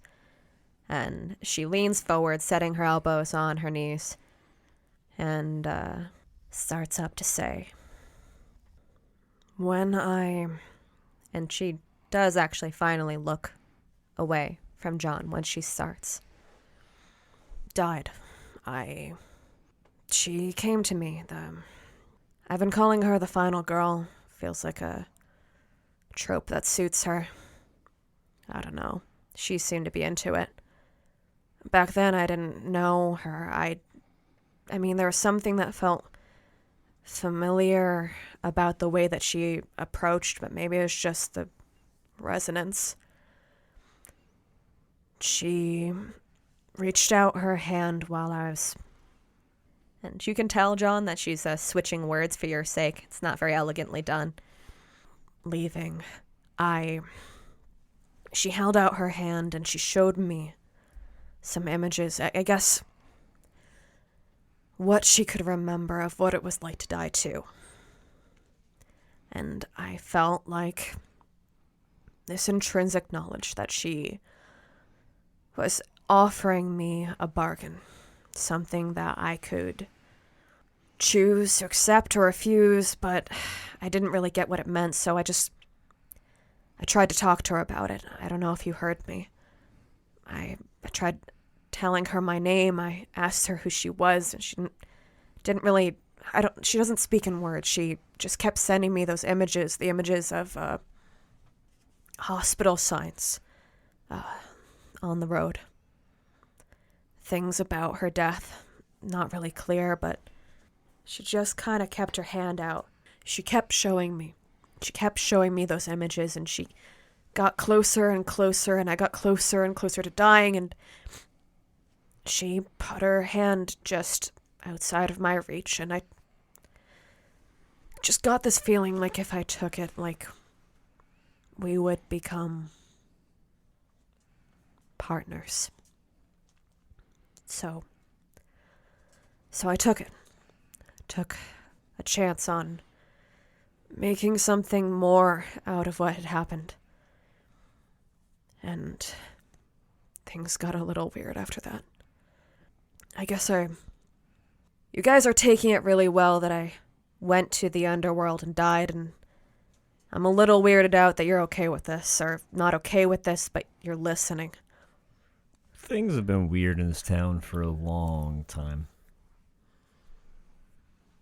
You get a questioning look. You just told me that you died just now. And you told me how you died, but you're still here. I don't want to say that I don't believe you. I have no reason to not trust what John says.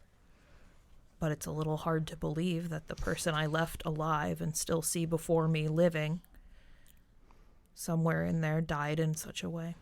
It's like I'm dead and I'm alive at the same time. I mean, having come back from the water and the underworld and followed my way up, everything feels more now.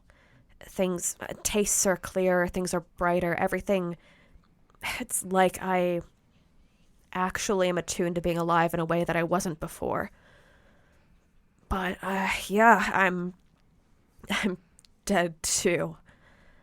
And you can believe that or not believe that. I don't really know why I wasn't planning on coming back. I thought I was gonna start something else, and I didn't want to do this to you guys, so this is stupid, and... Why do you think it's stupid? Dying changes you. Honestly, the most concerning part about all this for me, and I don't know about Dan or John or Lola, is the fact that all this is happening tonight. All of what? Well, I got out. Something's going on with Lola here. I'm not sure what. But, and I don't mean to offend with this, Lola, but she's acting real strange. I'm not sure she's herself. Who else would I be? Like I said, I don't mean to offend. I'm just being honest here. I don't know. She seems like the same stick in the mud we left. She's not. You ride into town, and you're dead. Which, we've seen weirder things, believe it or not. And all this on the weekend when we come out to the cabin. It just seems kind of like auspicious in a weird way. Faded. Wait, stop, what? Faded. Like in the movies. This is a perfect setup for a movie. He's been doing that lately. Every time something weird happens, he says it faded. How long have you been doing that? I don't know. Maybe Jesse, how long? A few weeks. 3 weeks? John just kind of sits back in his seat, What? unpops the tequila.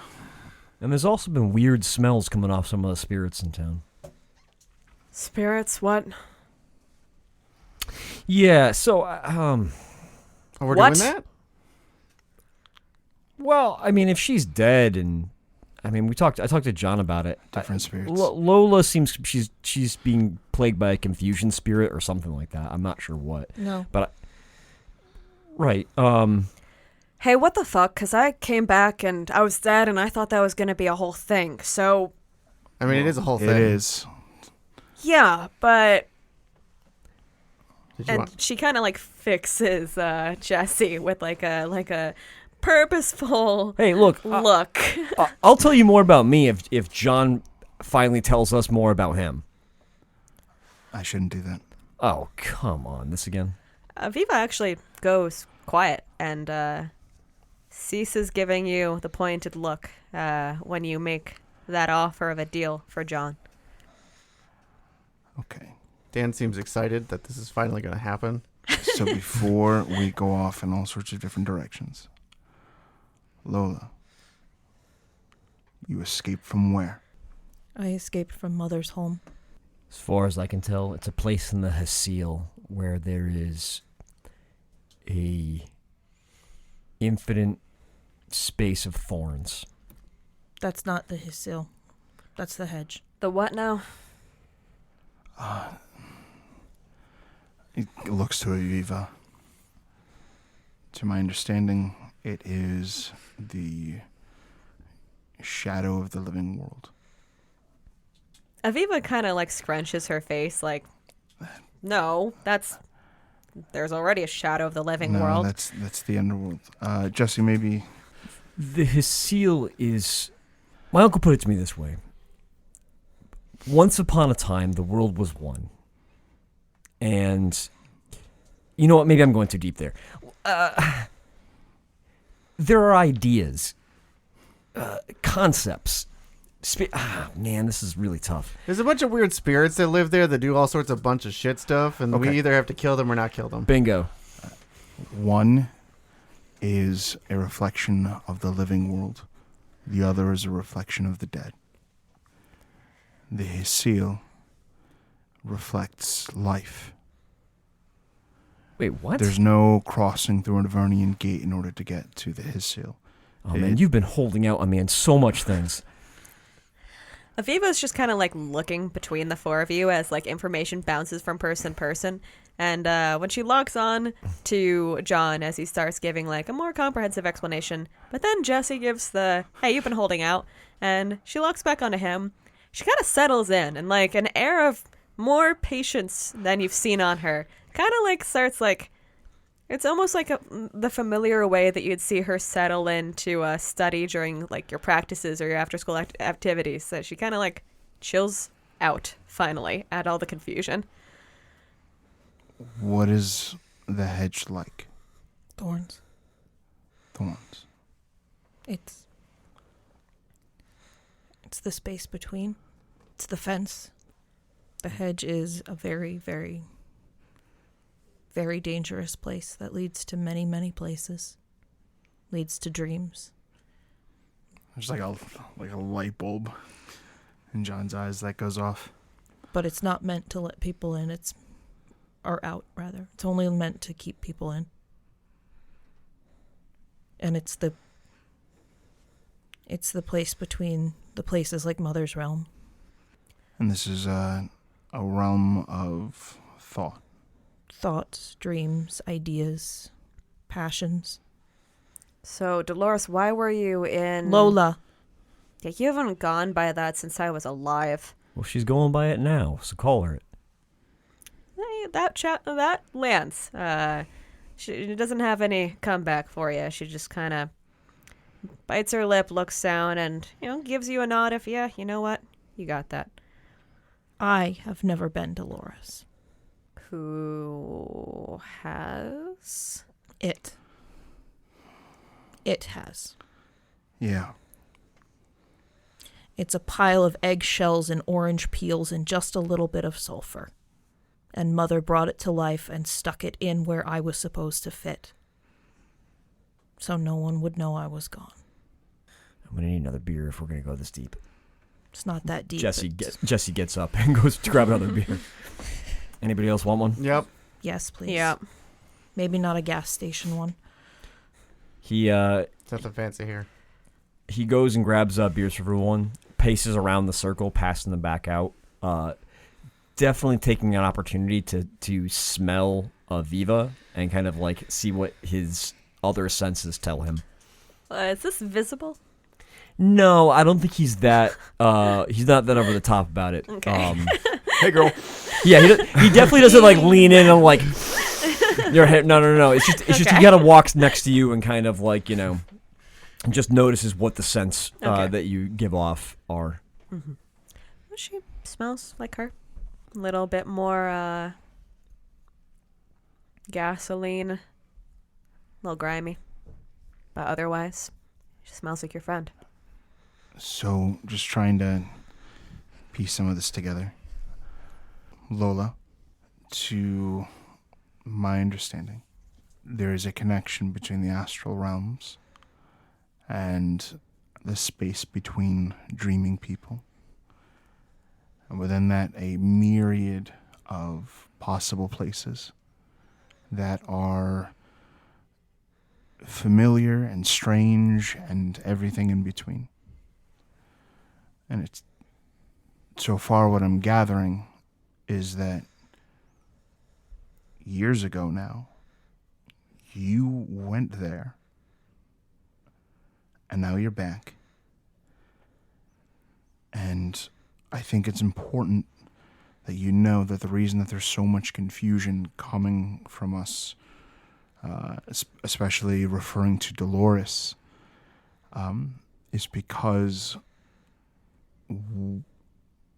while I don't know exactly what happened, what I do know is that there is a Dolores in town.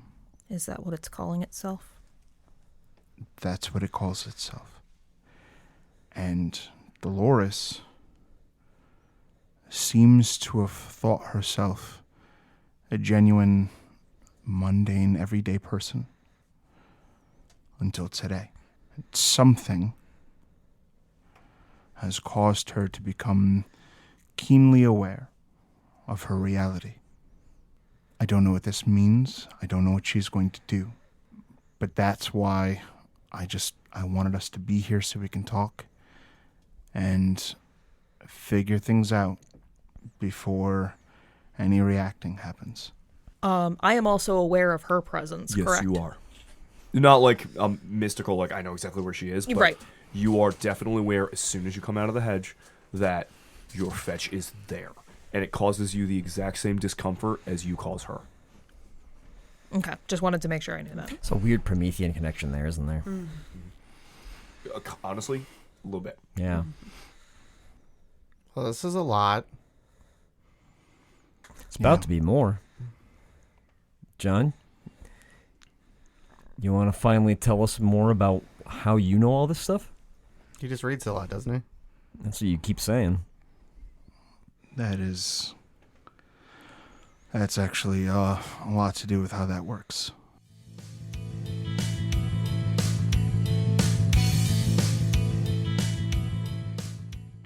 Everyone has been catching up with the strange journeys their lives have taken. And when last we left, Jesse had looked over at John and asked, "What the hell has been going on with you recently?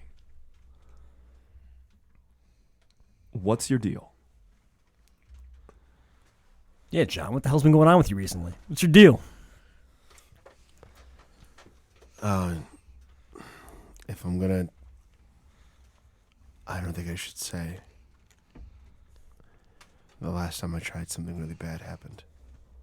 His eyes shift to Aviva, and he gets that, though muted, a look of guilt. Aviva's eyes kind of lock on him through the fire, and she takes a slow, long sip of her shandy. She doesn't say anything. She just kind of stares him down. So this is only going to make sense with a lot of leaps of logic. And I want you to know that what I am saying, I mean. To put it simply, the world was meant to be a much bigger place than it is. More complicated, more meaningful. And there are people, I myself became one, whose eyes are open to the rest of the world, the things that can't really be seen or understood anymore. And through that connection, through that understanding, I can manipulate the fabric of reality. In, very minor ways, but more importantly, I can see things and understand them in ways that most people can't. Is that it? That's it. So like your eyes just opened up one day? Well, It's not like a bloodline or anything? no. My Oh, that's really disappointing. are open to magic. Huh. Once the word magic's out of your mouth, Aviva actually, kind of stands down. She still remains, I don't know, oddly ready. There's a little bit of that combativeness, but that seems to settle her for whatever reason. So, what kind of act do you do? Oh. Okay. No, Dan, I don't think it's that kind of magic. I think it's like actual magic. So, I was Las Vegas magic? No. You know what? Yeah, like Las Vegas magic. The shit. point was, I thought it was gonna be something more like invasive, or like you got taken over by some kind of like knowledge spirit, or it was a curse on your bloodline or something like that. I mean, eyes open, still cool. My family's complicated, but not in that way. Yeah, that's kind of all of us, huh? Yeah. So, Dan, he pours out his beer. Why would you do such a thing?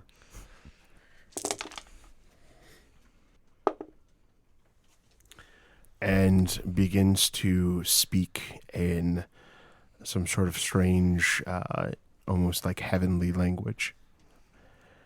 And the can begins to transform and change shape until it settles into this cube of gold.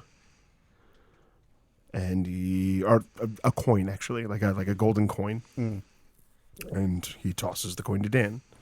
I will, of course, catch it. Lola, having been I bite it. somewhat It's twitchy,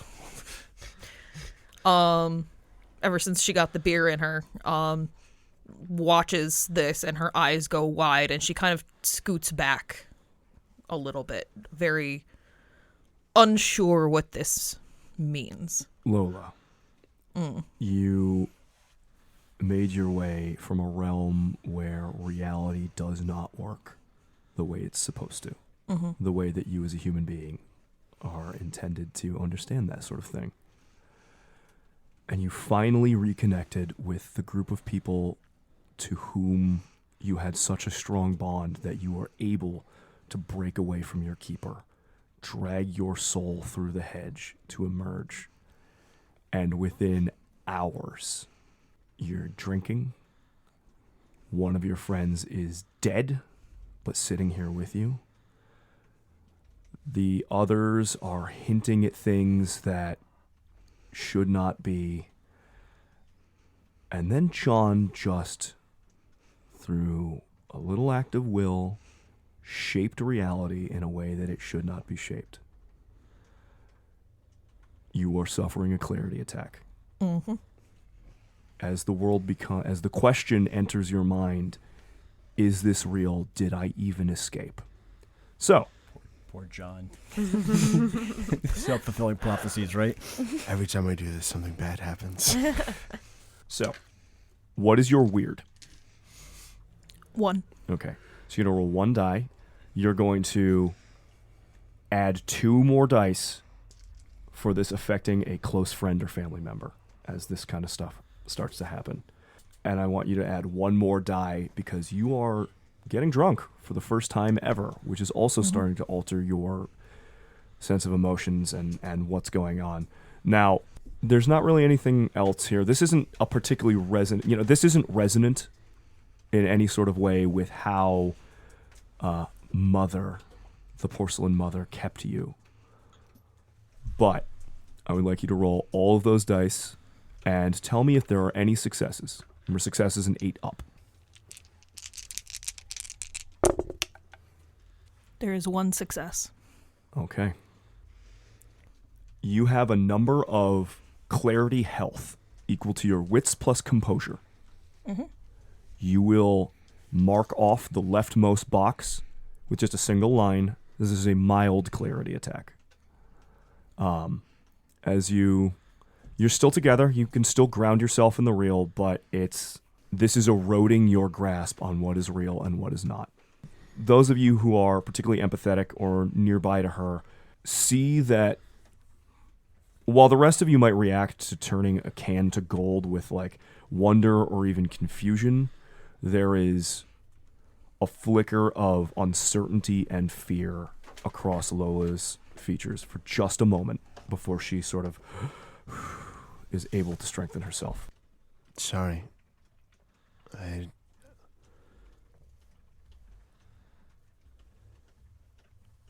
Is this like real gold? Yeah, it's real gold. Can I like spend it somewhere? If you want. Awesome. Well, I mean, you'd probably have to pawn it somewhere, and the only pawn shop in town is your uncle's shop, so, I mean... I can go to another town. It's gotta be worth, like, what? Like, $100? Lola kind of holds out her hand for the thing, just wanting to look, touch. Is it real at all? Dan hesitantly passes it over to you. She takes it and like immediately like her long elegant fingers are just like memorizing the surface of it. Just The how real only is this? thing that is odd about it is that around the coin, the way it kind of catches the campfire light causes deep shadows. Like there's a resonance of something about it. When she catches the glimpse of those unusual shadows, she just kind of drops it, just pulls her hands away, and just lets it fall to the dirt. I will pick up that coin immediately. Put it back in my pocket. You doing all right, Lola? Yeah, I'm okay. You don't feel weird or nothing? I don't know what feel means yet. Hey, well, this, just so you know, this is a weird night for all of us, I think. Yeah, I am. I didn't think you'd all be here. Well, I mean, it's the first time in quite a few years that most of these people have been here. So what was the bad thing that happened last time you talked about this? Someone I cared about died. You talking about Aviva? Aviva looks between the two of you, and she almost shifts back to the aggressive posture, but she can't seem to like really stick it for the moment. She's stuck in a moment of indecision. And as the question of whether it was her or not is brought up, she kind of like bows her head a bit to look over, examining the two before she says, "Yeah, that was me." Did you explode? That gets a bit of a sidelong glance, and something about that is not appreciated. But her eyes like slide back to the fire that she's sitting just a bit further away from than the rest of you. And she says, "Not quite, but not that far off either. Did you... John, what was that? Did you, like, figure it out? The thing that did that to me?" I did. And I never found it, but I came to understand what it is. Whoa. So, if you can just turn cans into gold as a parlor trick, you're telling me that you can also summon things from, like, the other realms? Not all of them. And not always on purpose. And it's still out here? This, what it is, isn't something from the other realms. It's from outside everything, beyond our known understanding of the cosmos. Okay. When the worlds were separated, and there became the world as we know it now, and supernal, everything that lies beyond. A rift opened. And sometimes, from that rift, the abyss, things can exert their will, manifest, act, and in some ways, they are a consequence for hubris, arrogance. And I thought that it was safe to share my truth with Aviva. In doing so, I drew the attention of an akamoth. And it came and it hurt you, and it's my fault. The Akamoth... Well, no, hang on a sec. And with that, like, assertion that it was your fault, she kind of, like, jams her drink down next to her. She could have just, like, dropped it, but it's, like, stuck a little bit into the soft earth around the fire.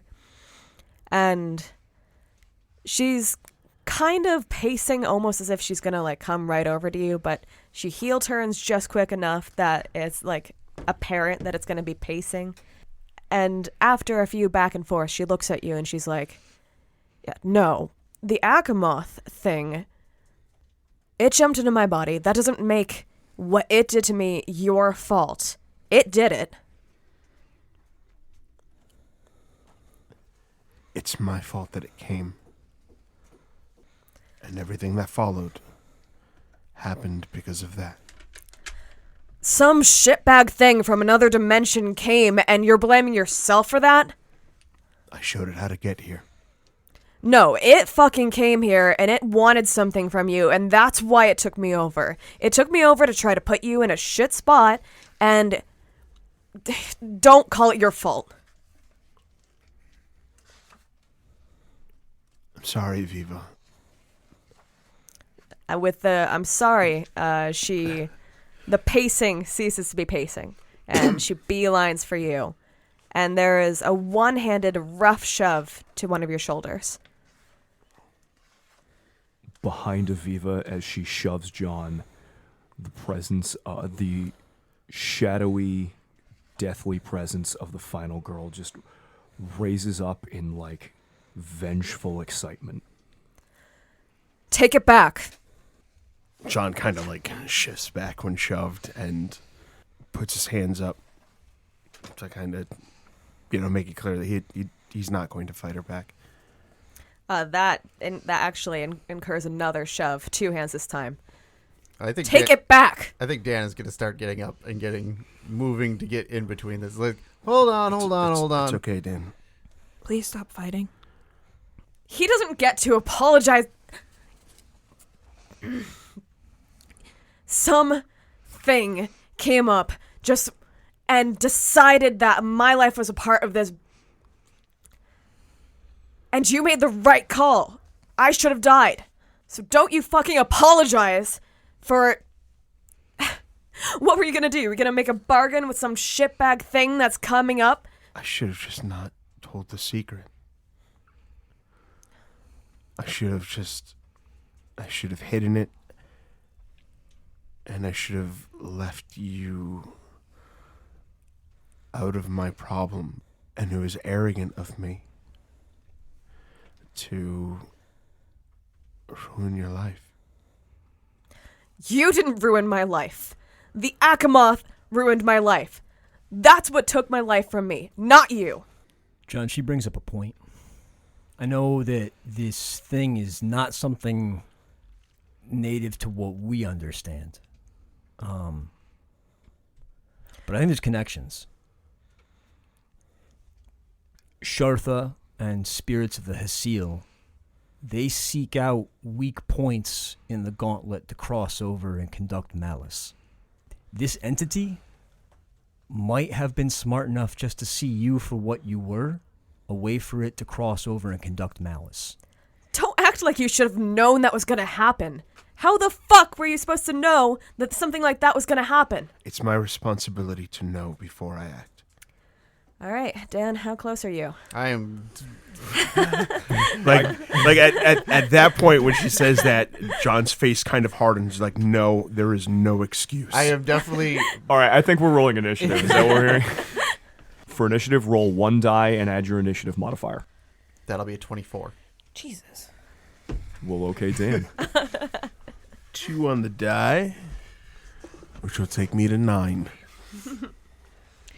2 on the die will take me to 6. I'm at 12. 2 on the die will take me to... Second page. Is it on the same page? Yeah. You're on your forms. Initiative is Dex plus Composure. You didn't write it in your forms, did you? Nope. Dex plus Composure. Take me to a 9. I rolled 19 on the die. Aviva is fast, but Dan is faster.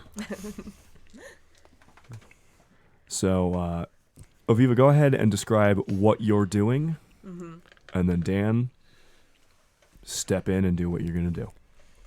So, depending on when you come in, If you're going to punch him, because like essentially it sounds like you have to declare what you're moving to do. Yeah. So, theoretically, what she would do if the motion were completed is... what kind of shirt you wearing? He is wearing a hoodie with like a zipper on the front, and he kind of like has his hood up. Yeah, so with one hand, the offhand, she'd be grabbing the edge of the hoodie to yank him in, and the other arm looks like it's raising up to press the forearm to press him against, like, basically to shove him up against the tree. Looks like what she's going for. Essentially, moving through that kind of interactions, I would basically just take your other arm and like force you to essentially grapple / embrace me instead, and like basically just pull you in. He's gonna bear hug you. For the second time that day. Yeah. The second time that day, you're getting hugged by Dan. No choice. Okay, Dan, Yes. roll me a Strength plus Brawl minus Aviva's defense. Cool. You are taking away 4. Got it. Dan, how strong are you? 5. Okay. Dummy strong? You're looking for 8s. That'll be 10 again.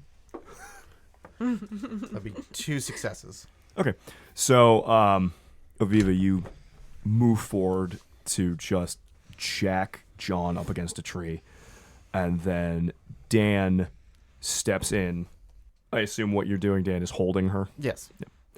Dan steps in, grabs you, reminiscent of the hug he gave you earlier today, and is just holding you back from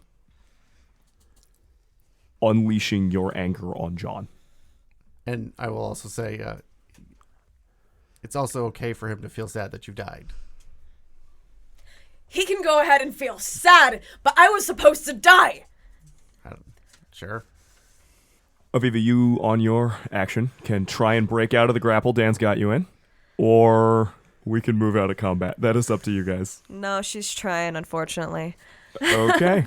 So then, I like that the first combat we're getting into, guys, a grapple. Combat always known to be the most difficult part. okay, then both of you are rolling a contested strength plus brawl. Nice.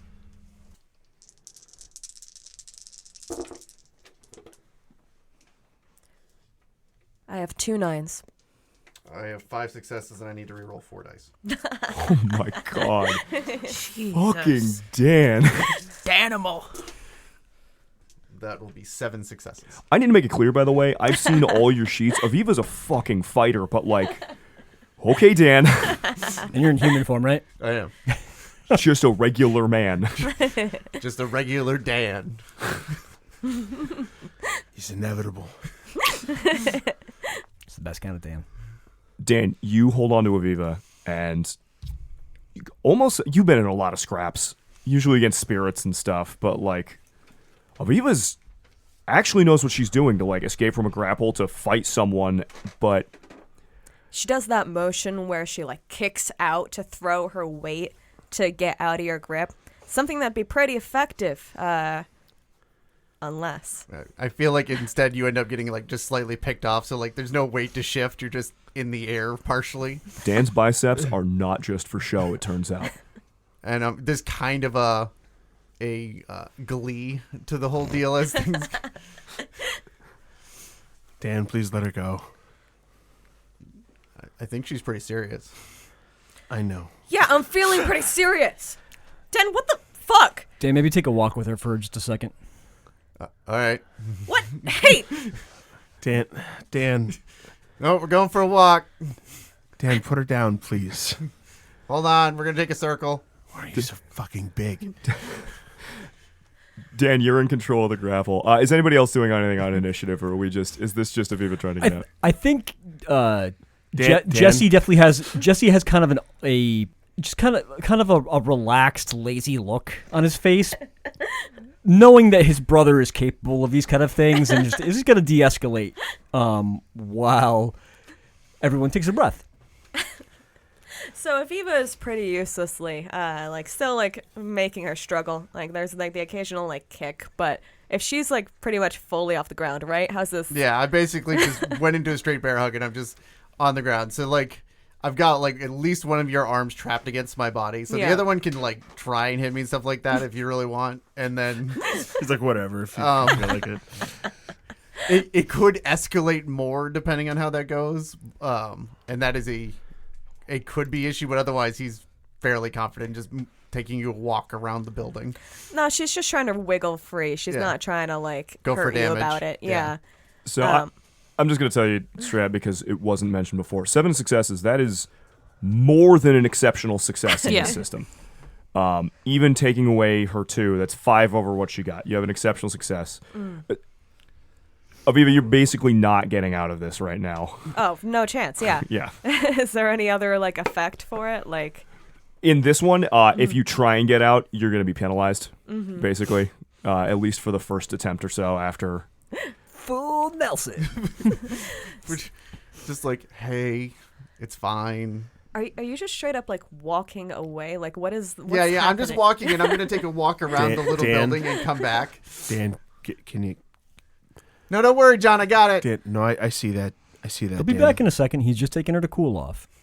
I'm not in the mood to cool off, so if you could go ahead and put me down, what the fuck? I'm going to shake a little bit. Okay, I'm sorry, Justin. What is he supposed to be doing here? It's a patented Dan technique for helping someone cool off. Lola kind of just watches this, and she's like, Dan kind of has it under control, but I'm not sure Aviva's actually in full control of herself, and I'm debating whether she needs help calming down. So she kind of Aviva, you don't get to dictate other people's feelings. Lola, you can feel the roiling emotions coming off of Aviva. They are intense and potent. Yum. Do I have to make a roll to get some of that? Yes, you can. This is important because I forgot this part of the rule. There is a consequence for her for you sapping emotions. Okay. for harvesting her emotions. It's not a huge one, but there is a consequence to other people for you harvesting. So, do you want to harvest these intense emotions? Do I know what the consequence is as Lola? Yes, because you are a changeling, you know. I know you just got out of the hedge, but you have a basic understanding. When you harvest other people's emotions, you are actually taking those emotions, which for most individuals drains them of their will. No, she's not going to do that. So then you feel the intensity of those emotions coming off of Aviva, and for a second, there's the thought that you could eat, essentially. But she's your friend. And you're right. She's entitled to feel those emotions. Mm-hmm. Dan and Aviva, as you guys walk out of sight of the others, just walking around the cabin, right? Lola is following. Okay. And like looking to talk to Aviva. So then the three of you walk around. As you walk back, can everybody make me a wits composure for a perception? Okay. You're showing me the mechanics for the Erika ability. Fucking cool. We're looking for 8 and up. What do we roll? 8 and up. You, Jesse and John, you guys are still sitting at the fire as he walks around. Perfect. I'm like standing, like wiping like dirt off of me because Aviva beat me up, bullied you. I didn't actually get to beat you up. You shoved me around. I have 1. Okay. 2. Well, her rolls less than mine. 3. All right. Let's go. I'll tell you when you see it. Sure. Sorry. Go ahead and continue as Dan just physically carries Aviva around the corner of the cabin, and Lola, you get up from the stump and sort of follow after to talk to your friends. All right, Dan, this is fucking stupid. Just let me go so I can... Don't call me stupid. No, you're not stupid. This whole fucking thing is stupid. Which part? The part where he thinks he's to blame for making the right choice against some stupid fucking entity that wanted him to sell over his soul or whatever it was. You don't get to bully John, though. Why do you think you were supposed to die? Because the other choice was him just giving in to that thing. It was using my life against him. So you're choosing who gets to make the right choice there. Yeah, let me die. Well, I'm not going to do that. It's a little late. Again, I guess. Look, I don't know, but we're going to talk about this, and we're not going to have a scuffle unless we all agree to a scuffle. Right? And John doesn't look very agreeable to a scuffle right now. He looks like he wants to blame himself, and like maybe he wants to be beat up, and maybe if he gets his face punched out a bit, he can realize that's not what should happen. Well, if John agrees to it, we'll let you beat up his face. Why are you deciding what's right for people? Why are you deciding he doesn't get to process this on his own? What process? What? He feels something. Why are you denying that he's okay to feel that? Because what he's feeling is just... He's acting like he killed me. He did not kill me. But he feels like he did. And he's wrong. You think he's wrong. Yeah! But he doesn't. And I don't think you beating him up is going to convince him otherwise. I mean, it might. It's worth a shot. No, I don't think it is. He has to agree to it at this point, but I mean, it could. What do you think, John? Will you put her down? I'm coming back. If you put her down, fine, whatever. I agree. I can't even hear what you guys are talking about over there. So I come back over, essentially like striding back with her, and like, I don't consent to let you beat up John. When I'm brought over, I've stopped struggling by that point. And do you actually set me down? Before he sits you down, Jesse kind of looks up with you with like a big wide grin. You a cucumber now? She looks pissed. no, I don't think she is, but John just had the fire, like looking at Aviva and like mouthing, like I didn't suggest any of this. If you're not cool, he's gonna take you for another lap. There's like within the grapple, there's just that same boiling anger that you can feel, Lola. But It's like a Ponderosa steakhouse. but within that emotion, there's no more struggle except for like a little like one-handed vague attempt at a shove to tell Dan to put her down. It's pretty pathetic. I mean, the hold on her is amazing. She has literally no chance. It's just to like express her feeling to be put down. Look, I don't want to interfere again. Before you strike John, just make sure he's okay with the scuffle, and then we'll be good. As you guys are walking, coming back around the other side of the building, you pass where the generator is, where you had put those like cans of diesel and stuff for the generator for the weekend. And one of them's Dan. I mean, you filled them up and brought them out here, but one of them's tipped over and looks empty as you walk past, and like you pass that huge ass full stack of wood, and it looks like you guys have already gone through like half of it in the last hour or so. And then you come back around the other side of the building. Scent-wise, is there a bunch of gasoline poured out somewhere around here? There is not. Okay. Just the vague fumes of like a generator having been run. I'm deciding on how much of that will actually process. Makes sense. If it does process, Dan, you didn't run the generator yet. You've built the fire. You guys just got here. Yeah, that's... Lola is definitely hyper aware of Lola, that makes this. sense.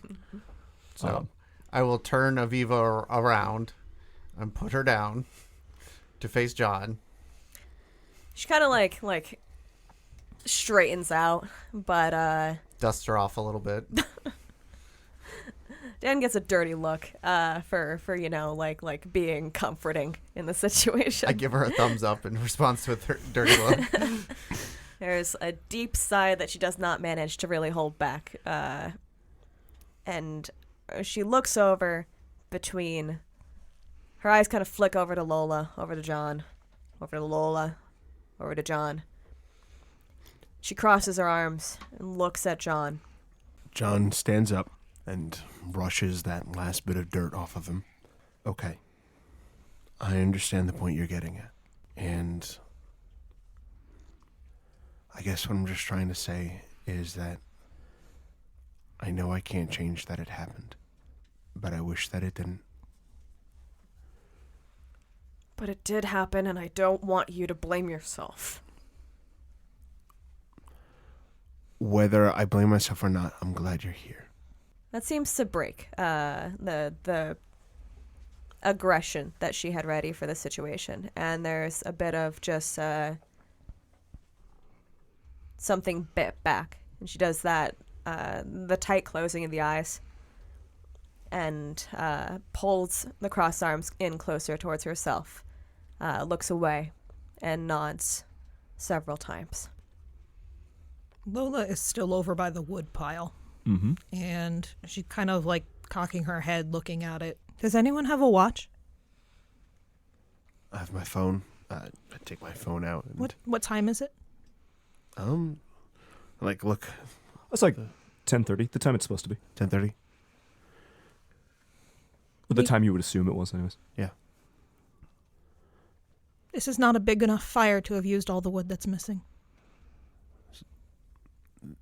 There's firewood missing. Hey, why'd you run the generator? What? The generator, and you like do some shit inside? No, you've been here. You didn't like come here before, or? No, we brought the gas down there. Why?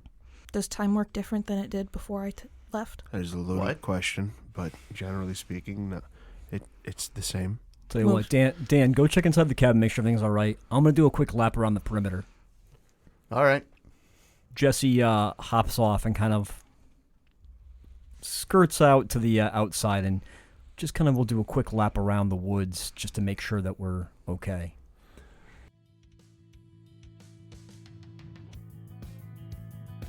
Forgetting Ashville is an actual play Chronicles of Darkness podcast set in the fictional New England town of Ashville. Aviva Caradonna was played by Rebecca Steigelfest. Dan Swanson was played by Tim Davis. Jesse Swanson was played by Garrett Gabbey. John Taggert was played by Lex Lopez. Lola Gardner was played by Erika Webb. Your storyteller was Rob Muirhead. Recording and editing by Rebecca Steigelfest.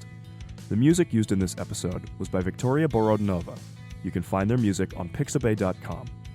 Forgetting Ashville uses the 2nd edition Chronicles of Darkness rule sets, including Changeling the Lost, Geist the Sin Eater, Mage the Awakening, Werewolf the Forsaken, and other Chronicle source materials, with a few select house rules. The Chronicles of Darkness are produced by Onyx Path Publishing. Make sure to subscribe to us on Spotify, Apple Podcasts, or wherever you get your podcasts. Follow us on Twitter at @PathOfNightPod, on Facebook at facebook.com/PathOfNightPodcast, or email us at pathofnightpodcast@gmail.com. You can help support the show at coffee.com/pathofnight. See you next time, outsiders. I know. I mean, I'm wearing a tie, man. I know. That makes you the least professional of all of us here. I said professionals, not prostitutes. What? Just for everyone out there in audio land, he is not wearing a tie. He has showed up in a bathrobe, and what I'm assuming are sweatpants. It's hard to tell. They are not. That's just my legs. They're just gray. It's very unhealthy. Also, the rubbing your chest like that does not come across in audio medium, Rob. You gotta hold your chest closer I'll do it to harder. the mic. Hold on. Why does it sound like that? I'm not doing this scene. Now, All right, Lex, what he's is it you're saying? now he's just rubbing his hand on Tim's shirt No, he's because not. Tim's wearing a tie. Tim's like, I'm not participating in this joke. No. No. No, fuck you. If you picked anyone else, it would have been fine. No. All right. Are we ready to go? Tim protests too much. Protest. Spectacular. Too much. How did that sound? Wet. Moist. Ooh, save these noises for the Groveler.